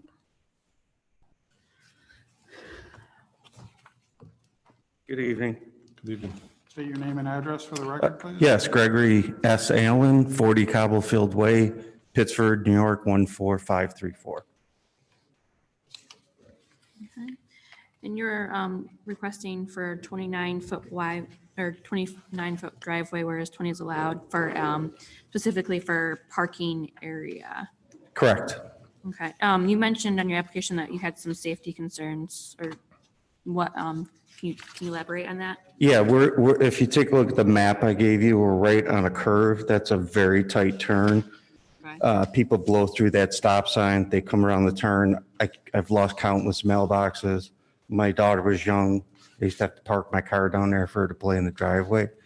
She just got her license. I want her to be able to pull out, so be able to back kind of do a turn without having to back into the road at this time. Okay. I'm assuming you're going to also need the extra room for an extra vehicle. Correct. Okay. I did mark convenience on there as well. I've already had one car backed into. Oh, boy. Any other questions for members of the board? Questions, comments, concerns for members of the audience? Heather, anything on Zoom? Nothing. Application is closed. Mr. Chairman, with regard to application number ZBA 2020-87 for an area variance, I move to approve as follows. Whereas the zoning board has duly advertised and held a public hearing, has considered all relevant information, and has considered the potential benefit to the applicant versus the potential detriment to the neighborhood or community in relation to such variance. Now, therefore, be it resolved that the zoning board of appeals makes the following findings of fact. The variance will not result in an undesirable change to the character of the neighborhood or a detriment to nearby properties, as a driveway is currently deteriorating and the proposed width reflects similar homes in the neighborhood. The variance cannot be achieved by some other feasible alternative, as the application is in need of the variance. The variance requested is not substantial, as the variance reflects other homes in the neighborhood. The variance will not have a negative effect on physical or environmental conditions, as there are other driveways similar to this in the neighborhood. Difficulty relating to the variance was self-created, as the applicant is needing the extra driveway space for safety and convenience. And be it further resolved that based upon the above findings, the zoning board of appeals hereby approve the variance as presented. Second. Seconded by John. All those in favor signify by saying aye. Aye. All opposed? Motion carries. Thank you. Thank you. Have a good evening. Next application is 2020-088 by Amber Fenster.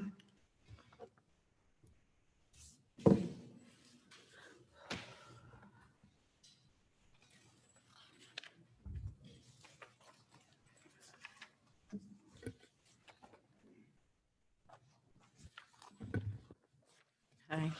Hello. You state your name and address for the record, please? Amber Fenster, 123 Viscount Drive, Rochester. Questions from the board? Thank you. So, Ms. Fenster, I see you're putting up a garage and you need more driveway space to accommodate that garage. Are you planning on a single car garage or a two-car garage? Two-car. Two-car garage? Yes. And that will be adequate to meet your needs now and into the future? Yes. Okay.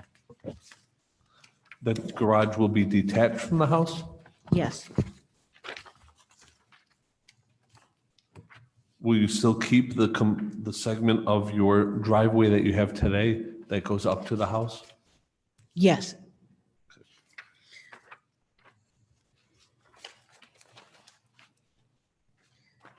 So what's the purpose of the 42 feet wide? I know obviously you have you're building a garage that's farther away from the house.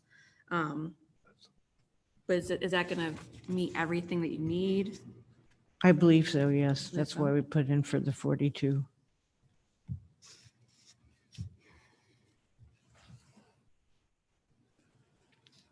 Any other questions for members of the board? Questions, comments, concerns from members of the audience? Are there anything on Zoom? Nothing. This application is closed. Mr. Chairman, with regard to application number 2020-088 for an area variance, I move to approve as follows. Whereas the zoning board has, 1, duly advertised and held a public hearing, 2, has considered all relevant information, and 3, has considered the potential benefit to the applicant versus the potential detriment to the neighborhood or community in relation to such variance. Now, therefore, be it resolved that the zoning board of appeals makes the following findings of fact. The variance will not result in an undesirable change to the character of the neighborhood or a detriment to nearby properties, as numerous nearby properties have garages and wide driveways. The variance cannot be achieved by other feasible alternatives, as the current driveway ends at the house, which would not facilitate access to the garage. The variance requested is substantial, but the applicant has demonstrated sound rationale for the variance. The variance will not have a negative effect on physical or environmental conditions, as the new structure will not require removal of green space. The difficulty relating to the variance was self-created, as it is the applicant's choice to add a garage, which is creating the need for the variance. And be it further resolved that based upon the above findings, the zoning board of appeals hereby approves the variance as presented. I'll second. Second by Beth. All those in favor signify by saying aye. Aye. All opposed? Wait, Motion there's- carries. You're all set. I just wanted to ask one question. Now that for the variance for Not the now. driveway, do we have to go through the same process for the garage too? I mean, wait a couple months? We and go don't through- know that no. right now. Will just be a building permit. You guys have already applied for it, correct? Right, but we had to do the driveway first and now we can apply for the garage? Correct. All Okay. right, so we don't have to wait months and No, come back and. no. We'll right. take a Thank look you. at it. Yep. Thank you. Thank you. Have a nice day. Heather, do we have anything from Leah Mundorf before we get into the next applications? Yeah, still no sign of her. Okay, next applications are 2020-089, 90, 91, 92, 93, and 94. Is that all?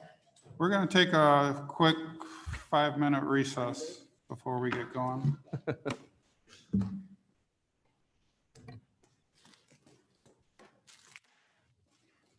Have your sheets. Do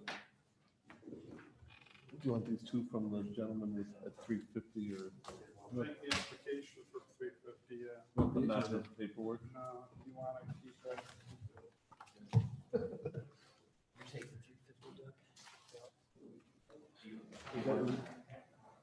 Does that include these? If you want them for reference in the future.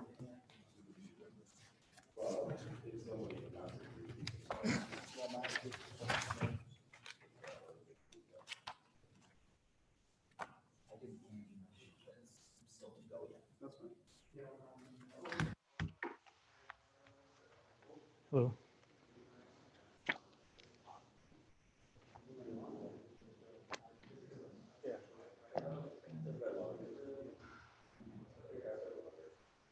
I could use the bathroom up here. After done.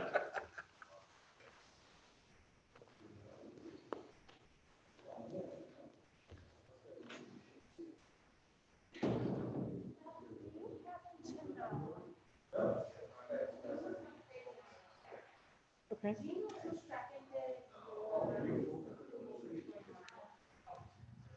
Which one was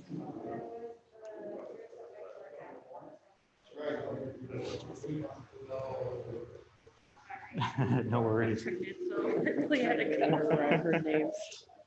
It was either Jesse or John.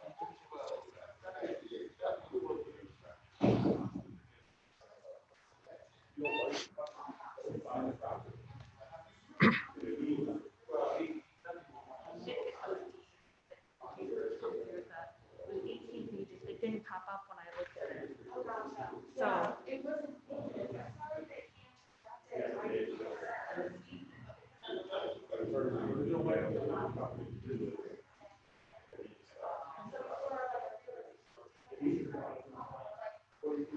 But Eric's got to see it anyway.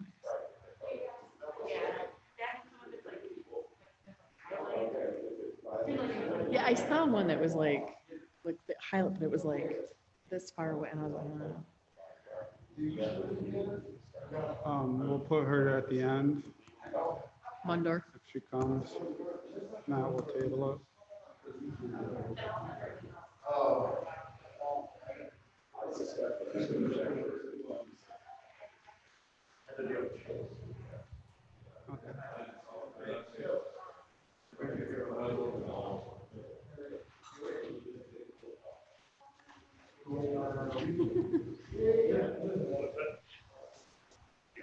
Was there anybody besides Epson on the Zoom?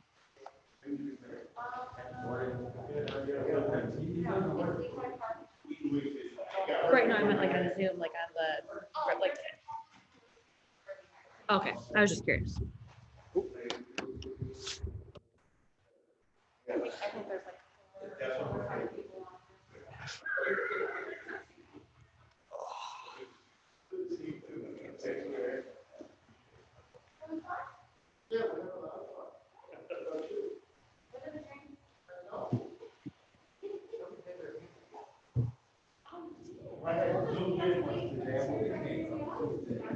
What's that? No, Jesse's still. Right, that's you.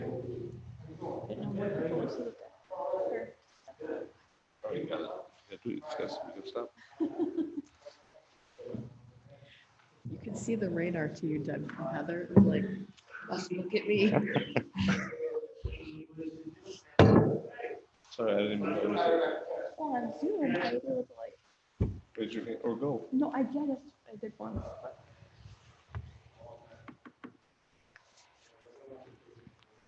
Okay, Heather, we're going to start back in. She may not have made it to her desk yet. Okay, we'll call applications 2020-089 through 94. State your name and address, please. Evening, my name is Mike Bogojevsky with BME Associates. With me tonight is Brian Powers and Chris Nadler from Lehigh Park 2 LLC. They are the owner and developer of the Lehigh Park 2 development.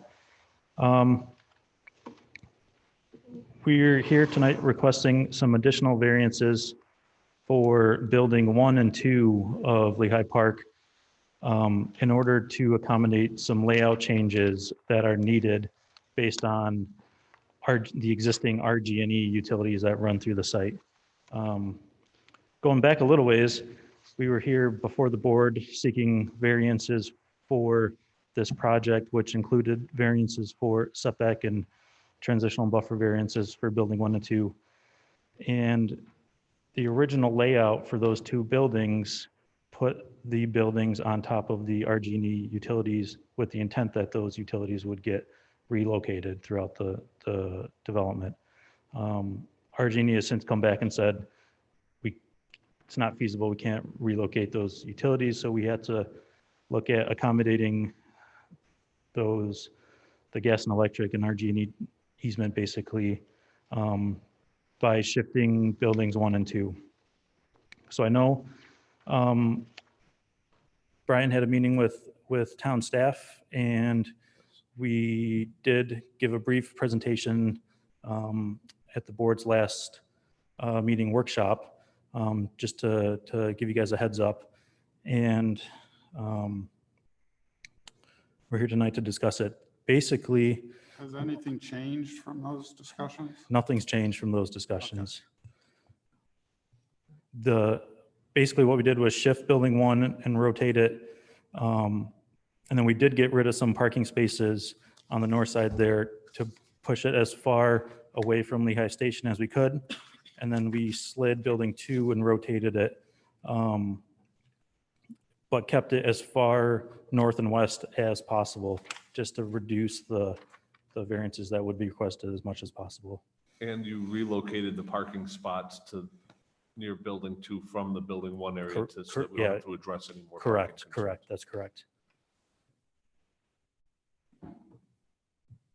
So building 1 and 2 both rotated.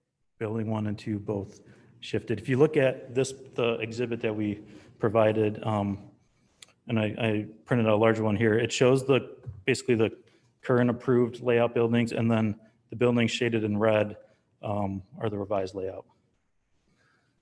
So building 1 did get closer to Lehigh Station from the original approval. Slightly.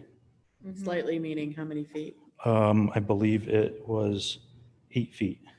So 8 feet closer to the road. The original variance was for 48 feet. Could you say 48? 48. And then building 2 is now closer to the historic property by how much? The previous area was outside of that setback area. And now it's 34 feet from that corner, that property corner. But no, there hasn't, with shifting it though, we didn't have to look at any additional clearing or grading changes along that eastern property line, and the landscape buffer that is proposed between that property line and building 2 and those parking spaces won't change either. Okay, and then the remainder of all the properties that, we're along Floridan Drive there, all those setbacks remain to where they were as originally presented? So where you have 200, 201, 202. 200, the remaining townhouses haven't changed. Those Yep. haven't changed? Correct, yep, correct. Just the building 2? Just and building 1 and building 2. As seen in the red outlines on the picture, just for visual reference. Yeah, because I remember the first time you guys came up in front of us, this is really I believe it's similar to the first rendition. It's similar. It's not as bad as originally, if you go all the way back to the first submitted. And then we ended up making those layout changes where we shifted building 1 and 2 as far west as possible. And these guys were intending on relocating those utilities to be able to do that, but it just isn't feasible. So just to make sure that I'm looking at this correctly, so with apartment building 2, it's now a 34-foot setback to that historic area rather than a 60-foot. Correct. Okay. And Jesse, the main issue is that that building is twisted about 45 degrees from what it was. Correct, yep. And that's what's causing the smaller setback. Yes. To that area. And then the feedback that I received from residents with privacy issues on Floridan Drive, is that being caused by that as well? I think that's just, well, I don't want to answer that, but I would assume that's. I think that's more the townhouses that were already approved. That's more the townhouses that were already approved. Okay. And they're not changing the elevation or the height above ground or anything of that nature, to my understanding. Okay. And so this is all relatively, just to accommodate some of the. That's fine. I just wanted to make sure I understood where the resident feedback played into this. Yeah. Jesse, I can't address the feedback from the residents, but I can address in terms of the historic property. One of the things that they were asked in terms of if they were going to encroach. So when they brought this before Bob and Doug, we asked them to shift some of the parking around to essentially give more space for building 1, understanding that it's going to push building 2 out, because from the historic site standpoint, the impacts to the front of the building have a greater impact than the ones in the back. So this encroachment on the back doesn't really affect the historic nature of the home. It doesn't block the sight line at all. It doesn't, it's not actually on the property itself, so it's not taking away any of the green space. What we wanted them to be able to do was to push building 1 as far north as possible so that as I'm coming down the road, I have full view of the historic site. Okay, so Mr. Supervisor, if I'm understanding that correctly, then this approach is actually helping to preserve the historic site better and allowing for better green space than the other way of doing it. I don't know necessarily the other way. You might not have ever seen when they first came to us after the stuff changed, there were some parking spaces here. You can see they've clipped them. They put the building over the top. That wasn't how they originally came to us, but in talking, again, Doug, Bob, myself, I think Chris was there. I don't know if can't remember if Kevin was there. Yep. I didn't get an invitation to the meeting, so. I think it was, right. I was not there. Basically, you were busy hiring a fire marshal. At that point, we felt, in other words, given a choice between encroaching on the front line and encroaching on the back line, we would rather have the encroachment behind the historic building than in front of the building. That's what I'm saying. That makes perfect sense. That addresses my concern. Thank you. Any other questions from members of the board? Questions, comments, concerns from members of the audience? Do you want to come up and speak? I have one on Zoom when you're ready, Doug. Okay.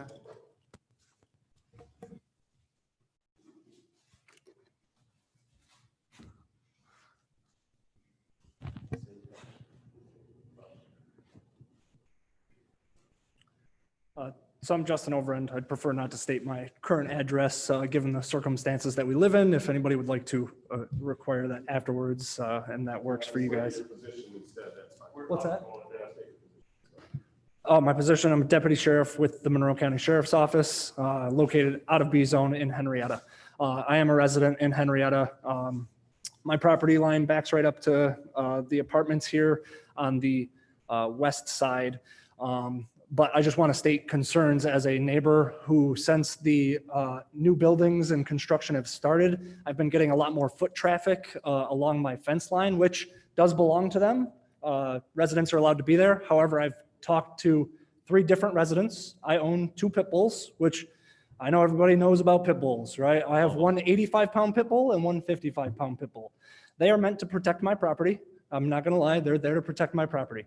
I have spoken to them. They're friendly to people. They're mostly friendly to dogs. But again, when you encroach on my property, my dogs will defend that property. That's what they're there for. It's a chain link fence, and I've told the residents multiple times. Now, I'm assuming as well that they only allow 25-pound dogs. An 85-pound dog versus a 20-pound dog, or a 55-pound dog versus a 5-10-pound little Yorkie. Even though I've told them multiple times to stay away from my fence, again, civilly, are they allowed to be there? I completely understand that, correct. However, I'm concerned as a resident that I'm going to be the one paying the consequences because I've warned them. I've done everything that I can in my nature as a resident to have them stay away from my property, and the residents aren't doing so. I have tried to reach out as well, and I understand with COVID, maybe management of the property isn't getting back to me, etc. Maybe they're not in the office. Maybe they're not returning those calls.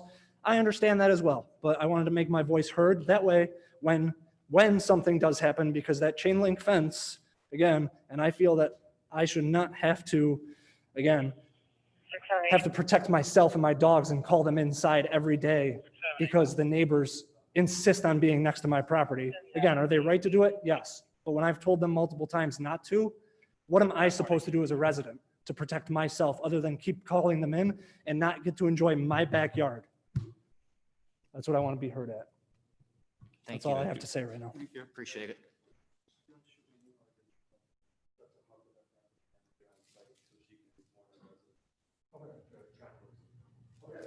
Other the comment from Zoom?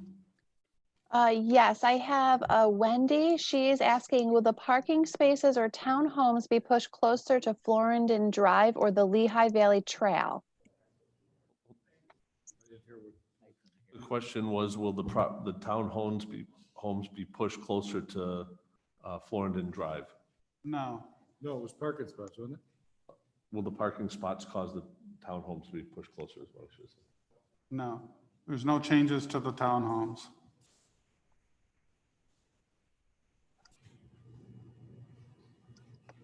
Any other comments, Heather? That's all I had. Okay. Do you want to address the comment that we heard?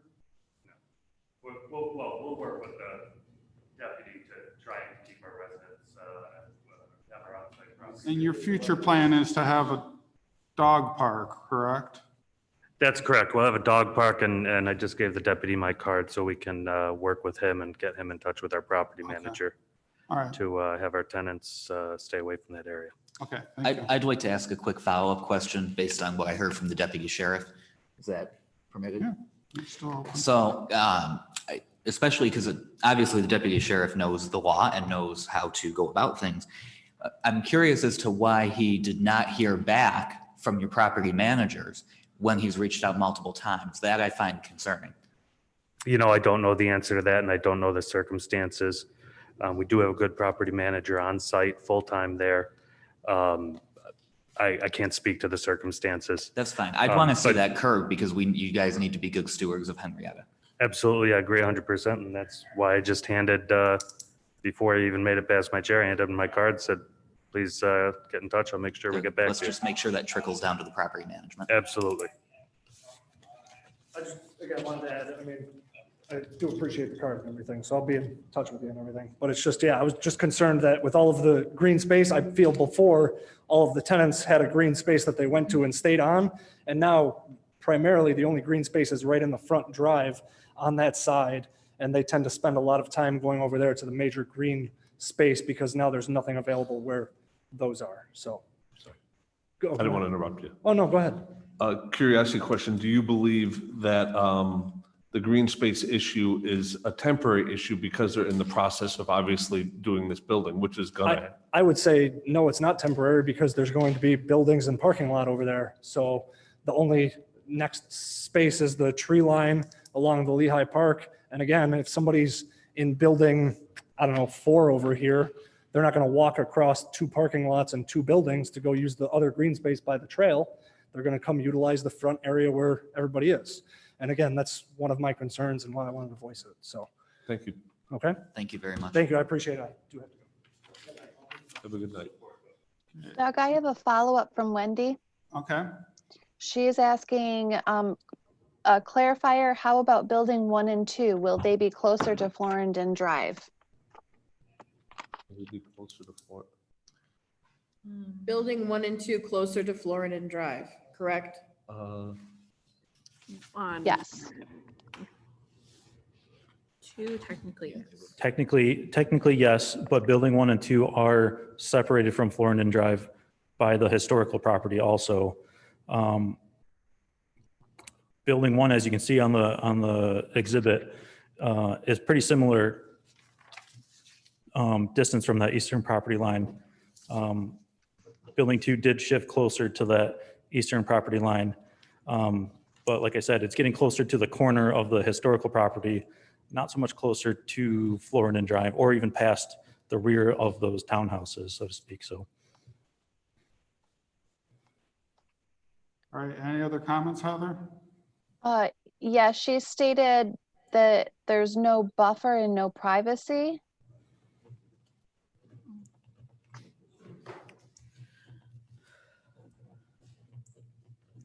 When this project started, I'm Brian Powers from Mark IV, excuse me. When this project started, we had about a 25 to 30 foot tree buffer down our easterly property line between us and the backyards of Florendon. As we started construction, the town came in and said, can you guys expand that to 40 feet? The plans have been approved. Shovels are out there starting to do work, and we agreed to expand that buffer to 40 feet. And that's what we're building to right now. So we've added another 15 feet of buffer to this project. Yeah, and these variances don't affect this buffer area. In building that additional buffer area, were there vegetation that was taken out to accommodate the building, or was that line of vegetation that had been there We had to string a line 40 feet off our property line and keep the tree clearing activity away from that line. So you had made arrangements to make sure that anything in that buffer didn't shorten. We didn't encroach in that buffer or take vegetation out of it. Now, is it great vegetation? That's debatable. But as we go on in time here, we will add to the buffer because we have landscaping on our side of the buffer. We've also planted somewhere on the order of 38 trees, I was going to say 40 pine trees. The Florendon backyards don't back up to us. There's an 80-foot wide swath that the Lehigh Valley Trail is in. It's town property, and we planted the 38 pine trees in the town property to act as an additional buffer between the backs of the Florendon property and the trail and us. Okay, so you maintain not only the 40 feet, but then you've also got the Lehigh Trail, which is town property, Correct. before you even get to the edge of Florida and the road. Yes. Yeah, and that's actually before you get to the backyards of Florendon. This is Supervisor Schultz. Just adding to that, in the original discussions, the idea was that they would put in some of these other trees. They would mature before, their goal, a lot of the trees in that 40-foot buffer are dead ash trees. They green up because they're covered with grapevines and stuff like that. They're not the prettiest trees, but they do provide cover. So the idea was allow some of these new trees to mature a bit. And then sometime in the future, if they wanted to switch those out to nicer trees, they could. But there was a concern, especially during construction. The trees also help, you can't have a construction site without dust. And we've, stayed on top of them to try to keep dust down as much as possible, but the trees and that greenery does help, even though it's not exactly the prettiest buffer today. But the idea was, again, that we allow that to mature some. We lost Just you. cut out, yep. We allow that to mature some before they do any work in that 40-foot buffer. That was some of the earliest discussions with the planning board, with the town board. Because again, for those concerns to try to, some people will clear that buffer out and then plant new trees. Well, then it's a good 10, 15 years before those trees are thick enough to actually provide the cover. Trying to avoid that effect. Okay. Are there any other comments? Wendy followed up with that it doesn't, she goes, they cannot build a berm, have left all dead trees, can see clear as day into the site, and those new trees are dying as they were not watered. Of the 38, I think we lost 3 of them. And if you recall the summer that we've had, it was a pretty dry summer. We planted them in the spring. That's going to happen. And we own those trees until such time that the town takes ownership of them. And we're responsible for replacing anything that is dead. On our site, can we put a berm in? No, because we are rerouting a creek or a channel that is the drainage that comes from Lehigh Station Road and all the lands to the south of us and goes through our property. So our topography is actually getting low to accommodate this creek before we get up into the tree buffer. It's just not feasible to put a berm in. All right. Are there anything else? Nothing. Okay, this application is closed, or these applications are closed. With regards to applications number 2020-089 through 2020-094, for an area variance, I move to approve as follows. Whereas the zoning board has duly advertised and held a public hearing, has considered all relevant information, and has considered the potential benefit of the applicant versus the potential detriment to the neighborhood or community in relation to such variances. Now therefore be it resolved that the zoning board of appeals makes the following findings of fact. The variances will not result in an undesirable change to the character of the neighborhood or detriment to nearby properties. The changes made are designed to deal with complex plans and they are reasonable in scope and fit with the character of the neighborhood.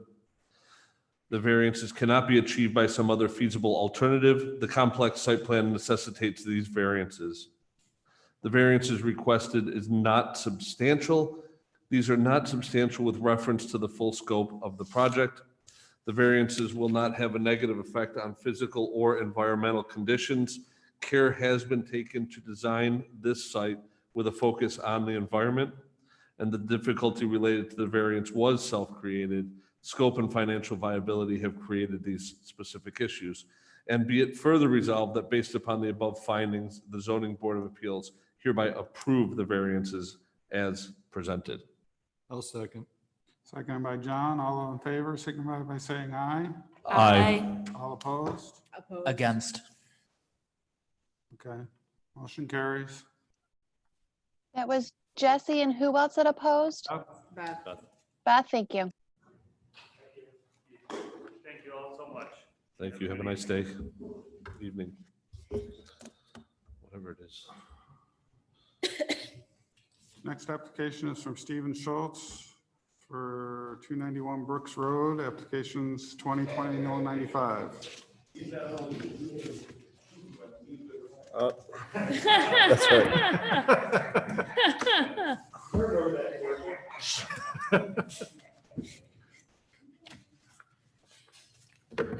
I don't need hair club for men though.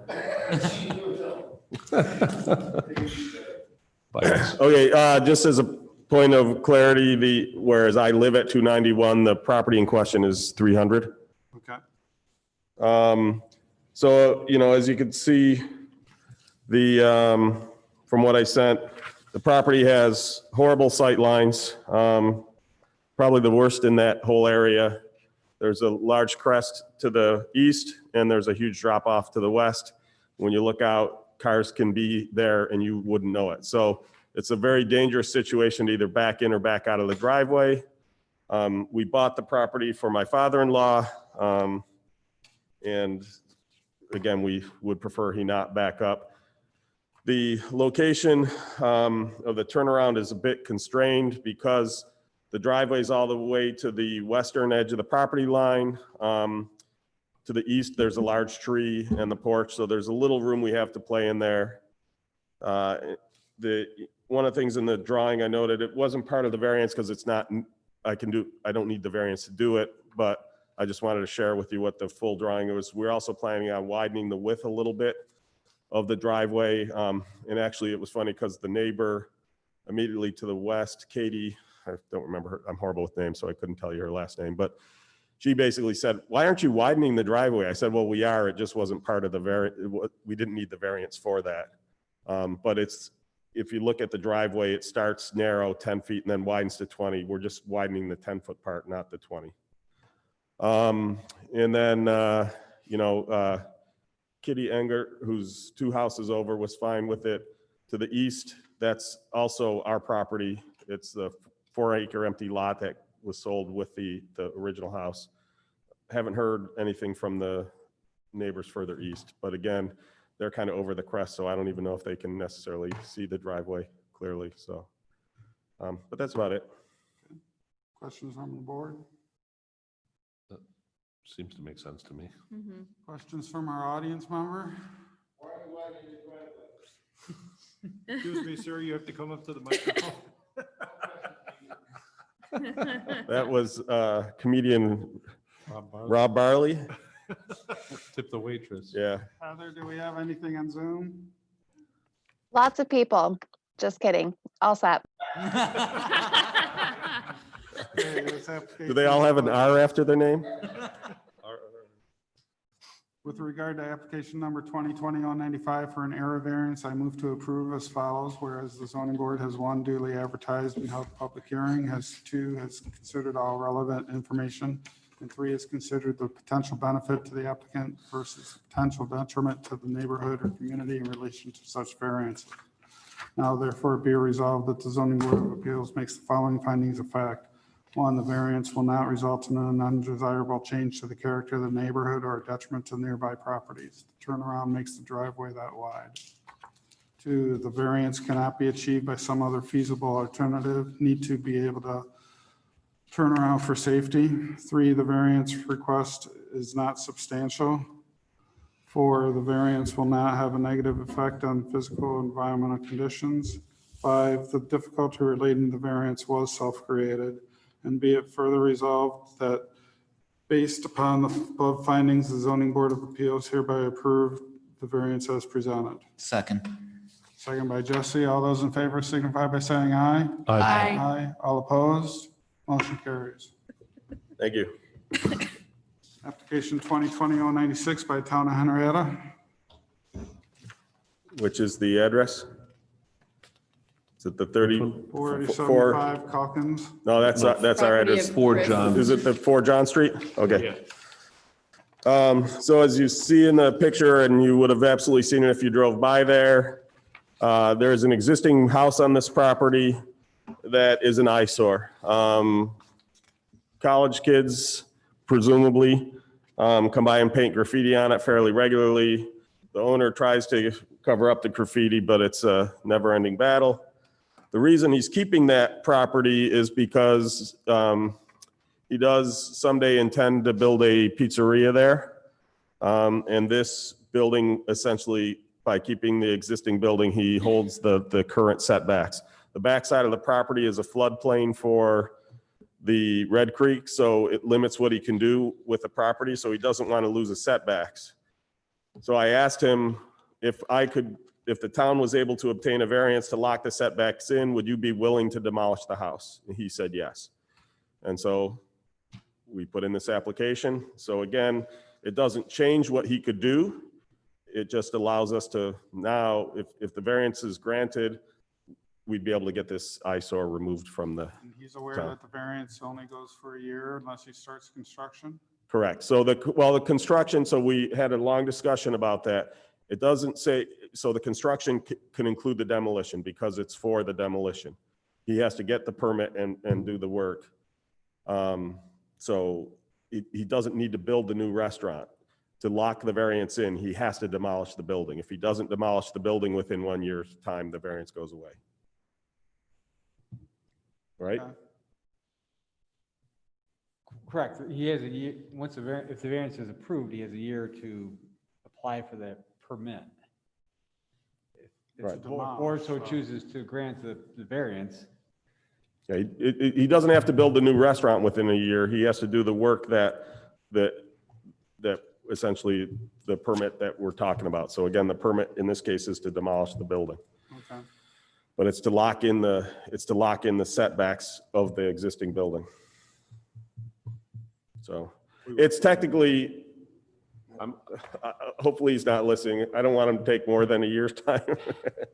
Actually, he's talked about doing it this fall, but my point is, Kevin's correct. Technically, he has 1 year's time to get the permit to do the demolition, and the permit then has 6 months. So he really has a year and a half, but we'd rather, the sooner we can get rid of this eyesore, the better. Okay. Any other questions for members of the board? So if we grant this variance, they can build at 5 feet. Yep. The property, what's interesting, the property actually extends, or this building actually extends onto the right of way. I asked him, I said, we're not going to lock it in at exactly that building. I pushed him back. It's a little bit more than 5 feet. It actually pushes him back 7 feet from what this building is today. But it's still closer than he's supposed to. But it's still closer than if the building were just demolished without the variance, if he would come and build, he would have to be, because it's a county road, it's, what is it now, 60 feet? For residential, What about for commercial?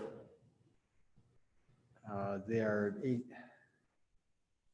I knew you were gonna ask me that question. But know that. It's further than 6. It's at least 60. I think it's more than that. Yeah, it's a significant distance back under the new, because whereas I believe a little part of this building is commercial, I think it's predominantly, this parcel is predominantly in the industrial zone.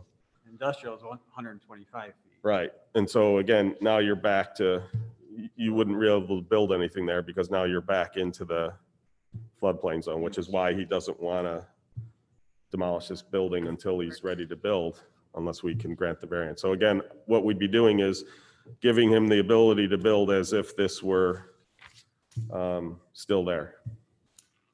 So do you anticipate that he will be doing the actual building, not the demolition, within a year and a half or 2 years? I suspect that one is going to be based off of what our economy does. Right now is not a time to be building restaurants. So I do not expect him to be building a restaurant anytime soon. They came in front of us a couple of years ago. That was going to be a Salvatore's there. That's still who owns it. They were going to build a Salvatore's. It was going to be similar. Well, I don't know about that plan now. The more recent discussion is similar to what you've got in Scottsville, the saloon. Yeah, potentially. Or he's had a couple different ideas. I don't know if Mr. Pearl is on right now. He might be able to answer better those questions. I am. He is on. So doing it 2 hours later. Yeah. Did you want to address what your plans are? State your name. Actually, Steve, I think you state your name first. Sorry. Sorry, Nick Pearl, Salvatore's Pizzeria with 4 John Street in Henrietta. So Steve's pretty much hit it on the head. We've kept that building as graffiti-less and as boarded up as we possibly can for almost 20 years. I believe we acquired that property in 2002.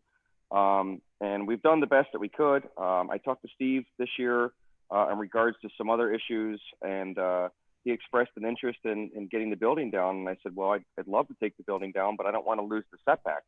And that's pretty much where this whole thing has come from, is we've left that building there to preserve the setback. As Steve said, we have some wetlands on the property. And if we go to the setback that is prescribed for that area, it pretty much makes it next to useless. So that's where we've been. We actually have had final site plan approval for that building.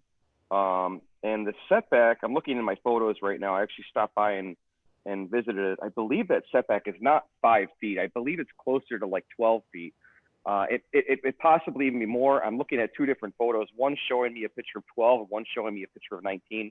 So I'd like to verify that in person before I say which one it is. But I believe it's at a minimum of 12 feet. Nick, is that 12 feet from the edge of the right of way or 12 feet from the curb? That's 12 feet from the curb. Yeah, so the 5 feet I was talking about was from the right of way, which extends beyond the curb. That makes sense. That makes sense. And you can see the right of way essentially is mowed. So that that's they typically come in and mow the right of way. So that's about where you see the right of way. It's not exact. They're not surveyors. That's it. That's why that's why we kept the property up, just so we can keep the setback. We have had final site plan approval for a restaurant from the town of Henrietta years ago. That was when I was still in the military and my parents were operating the business. They've since retired, and COVID has changed quite a bit in the restaurant industry. We've gone from plans from having larger bar and dine-in and family space to drive-throughs.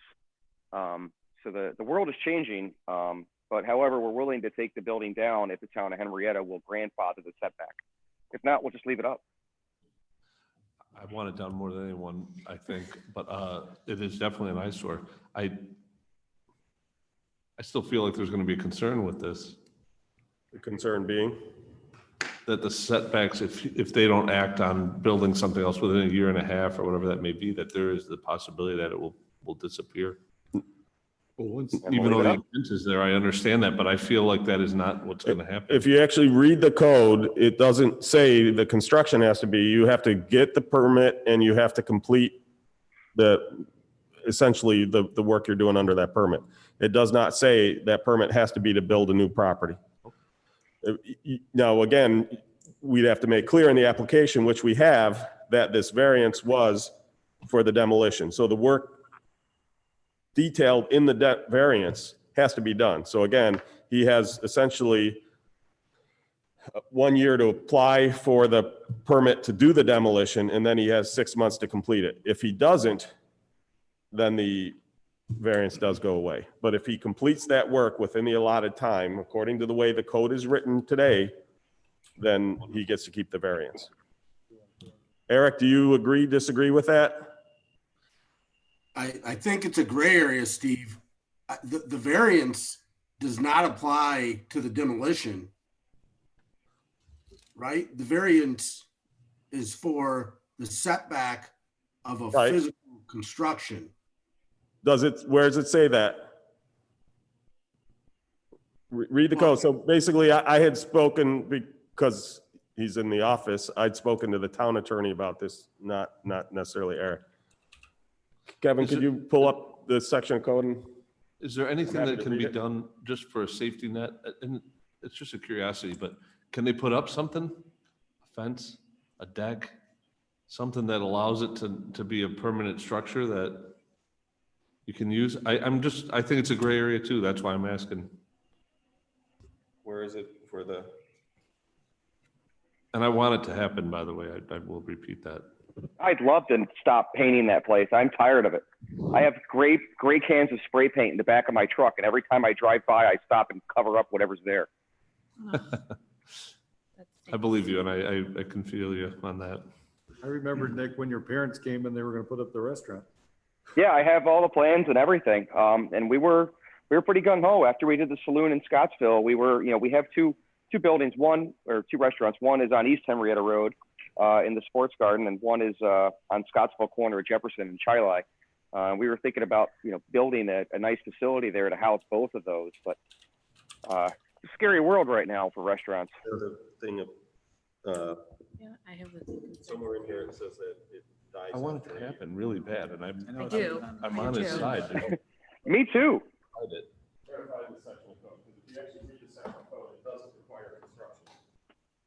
Eric, couldn't we just condition it in the variance? Condition the time frame of when he must construct. Again, I'm not convinced it actually requires construction. Does anyone know the section of code that talks about when a variance expires? I don't offhand. It's always been a year that I understood, but I'd have to review the book. So to clarify, I don't think we're looking for a variance. We're looking for a grandfather of the setback. No, you can't grandfather. That doesn't, the grandfather is the building. So as soon as you remove the building, the grandfather goes away. So you need the variance. Sorry. The code section is 295-55B. Thank you.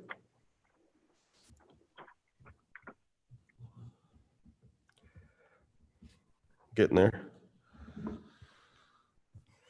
Duration of special permits. Oh, that's special permits. But The same thing? Zoning code takes. It's the same thing. It's the same thing. Okay. Yeah. Variances takes you to special permits. So of the issuance of a building permit, right? Do you need a building permit to do demolition? Yes, you do. Correct. Doesn't say it's a new construction building permit. The phrase granting a special permit as used in this chapter shall mean the authorization by the proper board of the issuance of a building permit or certificate of occupancy by the building inspector or other authorized official of the town. So it can be a certificate of occupancy or a building permit. And since you need a building permit to do demolition, basically after the special permit has been granted and the decision of the board has been duly filed, the applicant shall be entitled to a building permit or certificate of occupancy as may be appropriate upon application to the proper officer as required under Chapter 48. Provided the application for such permit or certificate of occupancy shall be made within 1 year from the date when the decision of the board becomes final. So again, as long as they get that permit prior to that 1 year expiration, basically the variance becomes permanent. Okay. The other option is he can come in within 6 months after it's been approved to request it to be. He could request an extension. But he'd have to do it every 6 months until he. I know, but again, I don't want him to extend. I agree. So. I agree. I don't want to lead him down the wrong road because I agree with you, Steve. It's from the issuance of a building permit, but my question is this: does he need a special permit to To tear the building down? Well, I thought you just said that section of code that talks about the issuance of special permit also covers variance. If it's somewhere else, No, it is, but I'm saying he doesn't need a variance For the permit, tear down to tear down the building. gotcha. is what Eric's saying. But my understanding, the purpose of getting this is so that way they can have the 5-foot setback. It's to essentially lock in the setback of this building so that we can get rid of the eyesore. Yeah. Again, the other option is it stays there until they're ready to build. But when he comes to build the building, he'll need another variance, right? No, not if he builds within whatever that variance is. If he tries to get closer than that, then he would have to come back for variance. But if he builds within the rules of that variance granted, then it would be fine. So I get what you're saying, Eric. That's where it gets gray. Right. His point is that you don't need the variance to knock the building down. Well, the town needs the variance because we can't get the building knocked down unless we have the variance. I don't know. That gets gray. And my question is, can you build anything there that gives you the offset? Just as you could if you kept the building there until you were ready to knock Can you it put a down and fence build in? new. Different type of structure. Oh, you're saying a fence? I'm trying to give you an answer because to me, I don't feel comfortable with the request that you guys are. What if he puts a small shed there? That's, I guess, what I'm asking. Is there something that can be done? I want this the way you do. Right. Right? I'm not trying to avoid what you're asking for. I'm afraid. And then that- once he has the variance and the shed has been built there, he could So argue. I really like where you guys are going with this. The only problem is the shed doesn't alleviate my maintenance issues. You're what? They're still going to break No, my no. maintenance issues. They're still going to break into it. They're still going to spray paint it. Right, no, Nick, listen to me for a second. According to the rules, the way it works, so you would need the variance to put the shed there, okay? Once the variance becomes permanent, there is not a requirement that the shed remain there. The shed Okay. would literally have to be there for Kevin to hand you a C of O. A certificate of, well, it'd be a certificate of compliance, a Kevin CFC. doesn't agree with that. I'm looking at his face. He goes, It's well, his eyes, painful, I don't see a lot. Right? Whatever you guys want me to do, I'm willing to knock the thing down. I don't know. I don't know. Structure on a vacant lot, so. What's that? You're running into the same Oh, issue. it's the accessory structure. That's what his issue is. Sorry. So. What about a fence? True. Well, no, it has to be a structure. Yeah. It's not a structure. I don't know where a fence would lie in this situation. What would be the setback for a fence? Well, it has to be 3 foot in height, and then you can actually put it up to the right of way line. Yeah, that's the problem. So that- What's the town of Henrietta's definition of structure? Because in the Scottsville, it's in Scottsville, a structure, I'm looking at our code right now, it's like under 50 square feet. I'm sorry, structure is, I'm sorry, it's a building. so, The building is smaller. Nick, assuming that was Nick, the issue is this. There is a question of code right now having to do with another variance request of. Oh, do you building need a variance to structure build an before accessory primary structure residence. Yes, yes, The yes. person who wants to build the garage on a lot without a main structure. I completely understand that. So Yes, that's and I what they're completely trying to- understand and I completely understand why that code was written, and I understand that logic. Does that vary on commercial/industrials? Because right now we were talking about That's a good point. residential on the other. That was residential. This is industrial. I don't know. I'm sorry. I'm Yeah. trying not to drag this out. I'm just. That's okay. This also doesn't have to get done tonight. I mean, it's going to take My me wife's time to get already it. in bed, so it doesn't matter how long I go. Hey, Nick, how would you feel if you put up another small, like shed, say, and it's still gonna get spray painted and everything too? or- No, this is what we were saying, is that once it's permanent, you can remove the shed. Kevin's issue was that question of accessory structure, but to whoever just made the point, Bob, this is an industrial, not residential. It has different rules. Correct. You technically cannot build a residential use on an industrial property. Right. In commercial, you can get there. Again, you're running into the issue of the accessory structure without, primary. Right, but if this was, right, but if this were a commercial, well, the instant it goes, there's no structure there, it will. I have 1 year. The grandfather for residential goes away. That's one of the other things that happens. Right now, he could But build a house Build here. it today, a 7-foot shed or something, and then remove the structure? In other words, yes. Chicken egg? Well, but again, then, so like I said, no, because, so it depends what you mean by that. Could he build a shed immediately adjacent to this, knock the house down, the shed would hold that setback? Yes. Right. Could you grant the variance that small shed meet the requirements to make the thing permanent, at which point we could relocate the shed? What's the difference if the shed's not there anymore or the house isn't there anymore? We gave you a variance. Right. The variance. Oh, on the shed. Right. But now we're getting a variance on something that we already own. You I can't. don't need a variance Well, for so what I there's an have. interesting question. What if he were to modify the home? Because it's a pre-existing non-conforming, if he were to modify the home, he would need the variance. Right? So the application will be to modify this home. Put a patio on it or a porch? Doesn't even matter. One board, right? The point is to modify the home, you're not supposed to be able to modify a pre-existing non-conforming condition. He does that, you've got the variance, then he can knock it down. So if you put a step on the front. Put a step on the front. Wait, That might work.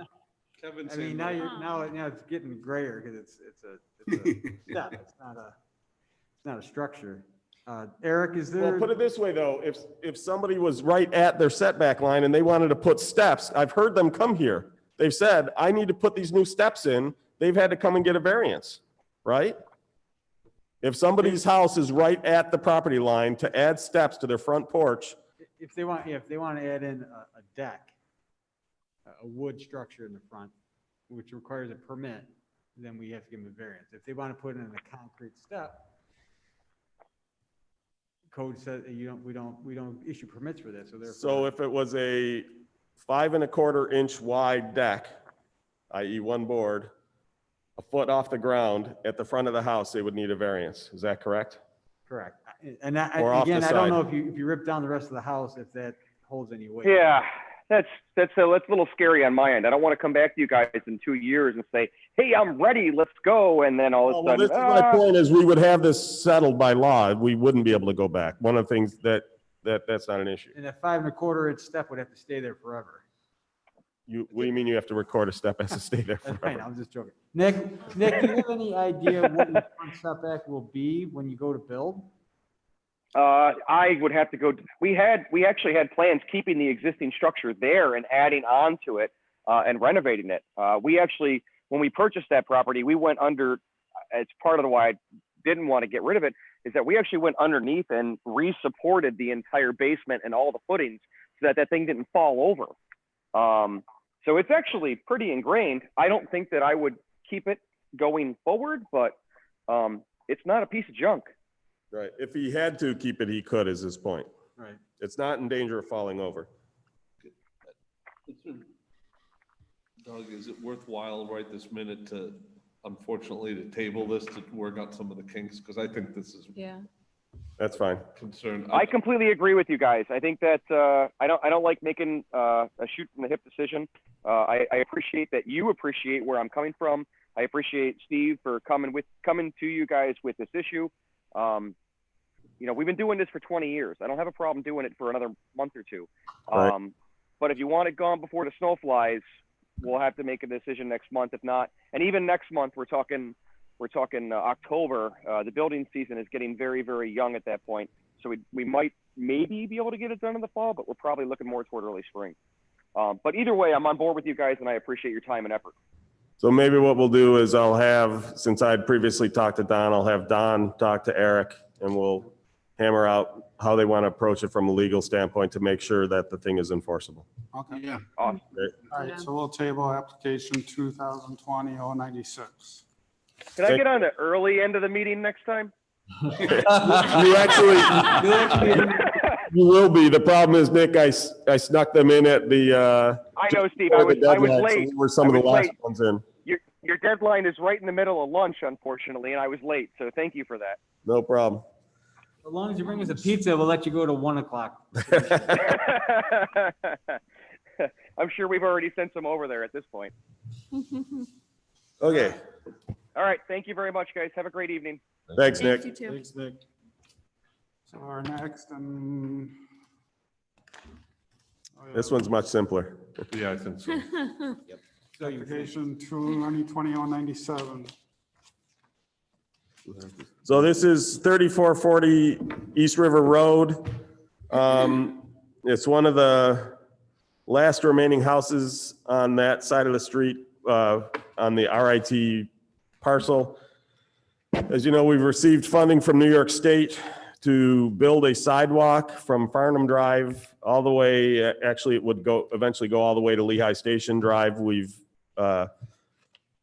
assuming they go through with their plan, the last section would actually be built by developers, not with taxpayer dollars. So wherever possible, we're looking to do that to save taxpayer dollars. But in this particular area, you can see where it's going because we're going pretty much right over the same easements that the Water Authority obtained when they replaced all the new water mains.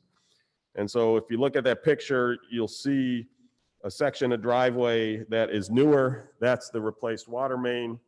And as you can see, it would take a big chunk out of their parking capability. The people were willing to give us the easement for free if we replaced that lost parking. And so, you know, one of the other things, as you can see, this is pretty much the whole property.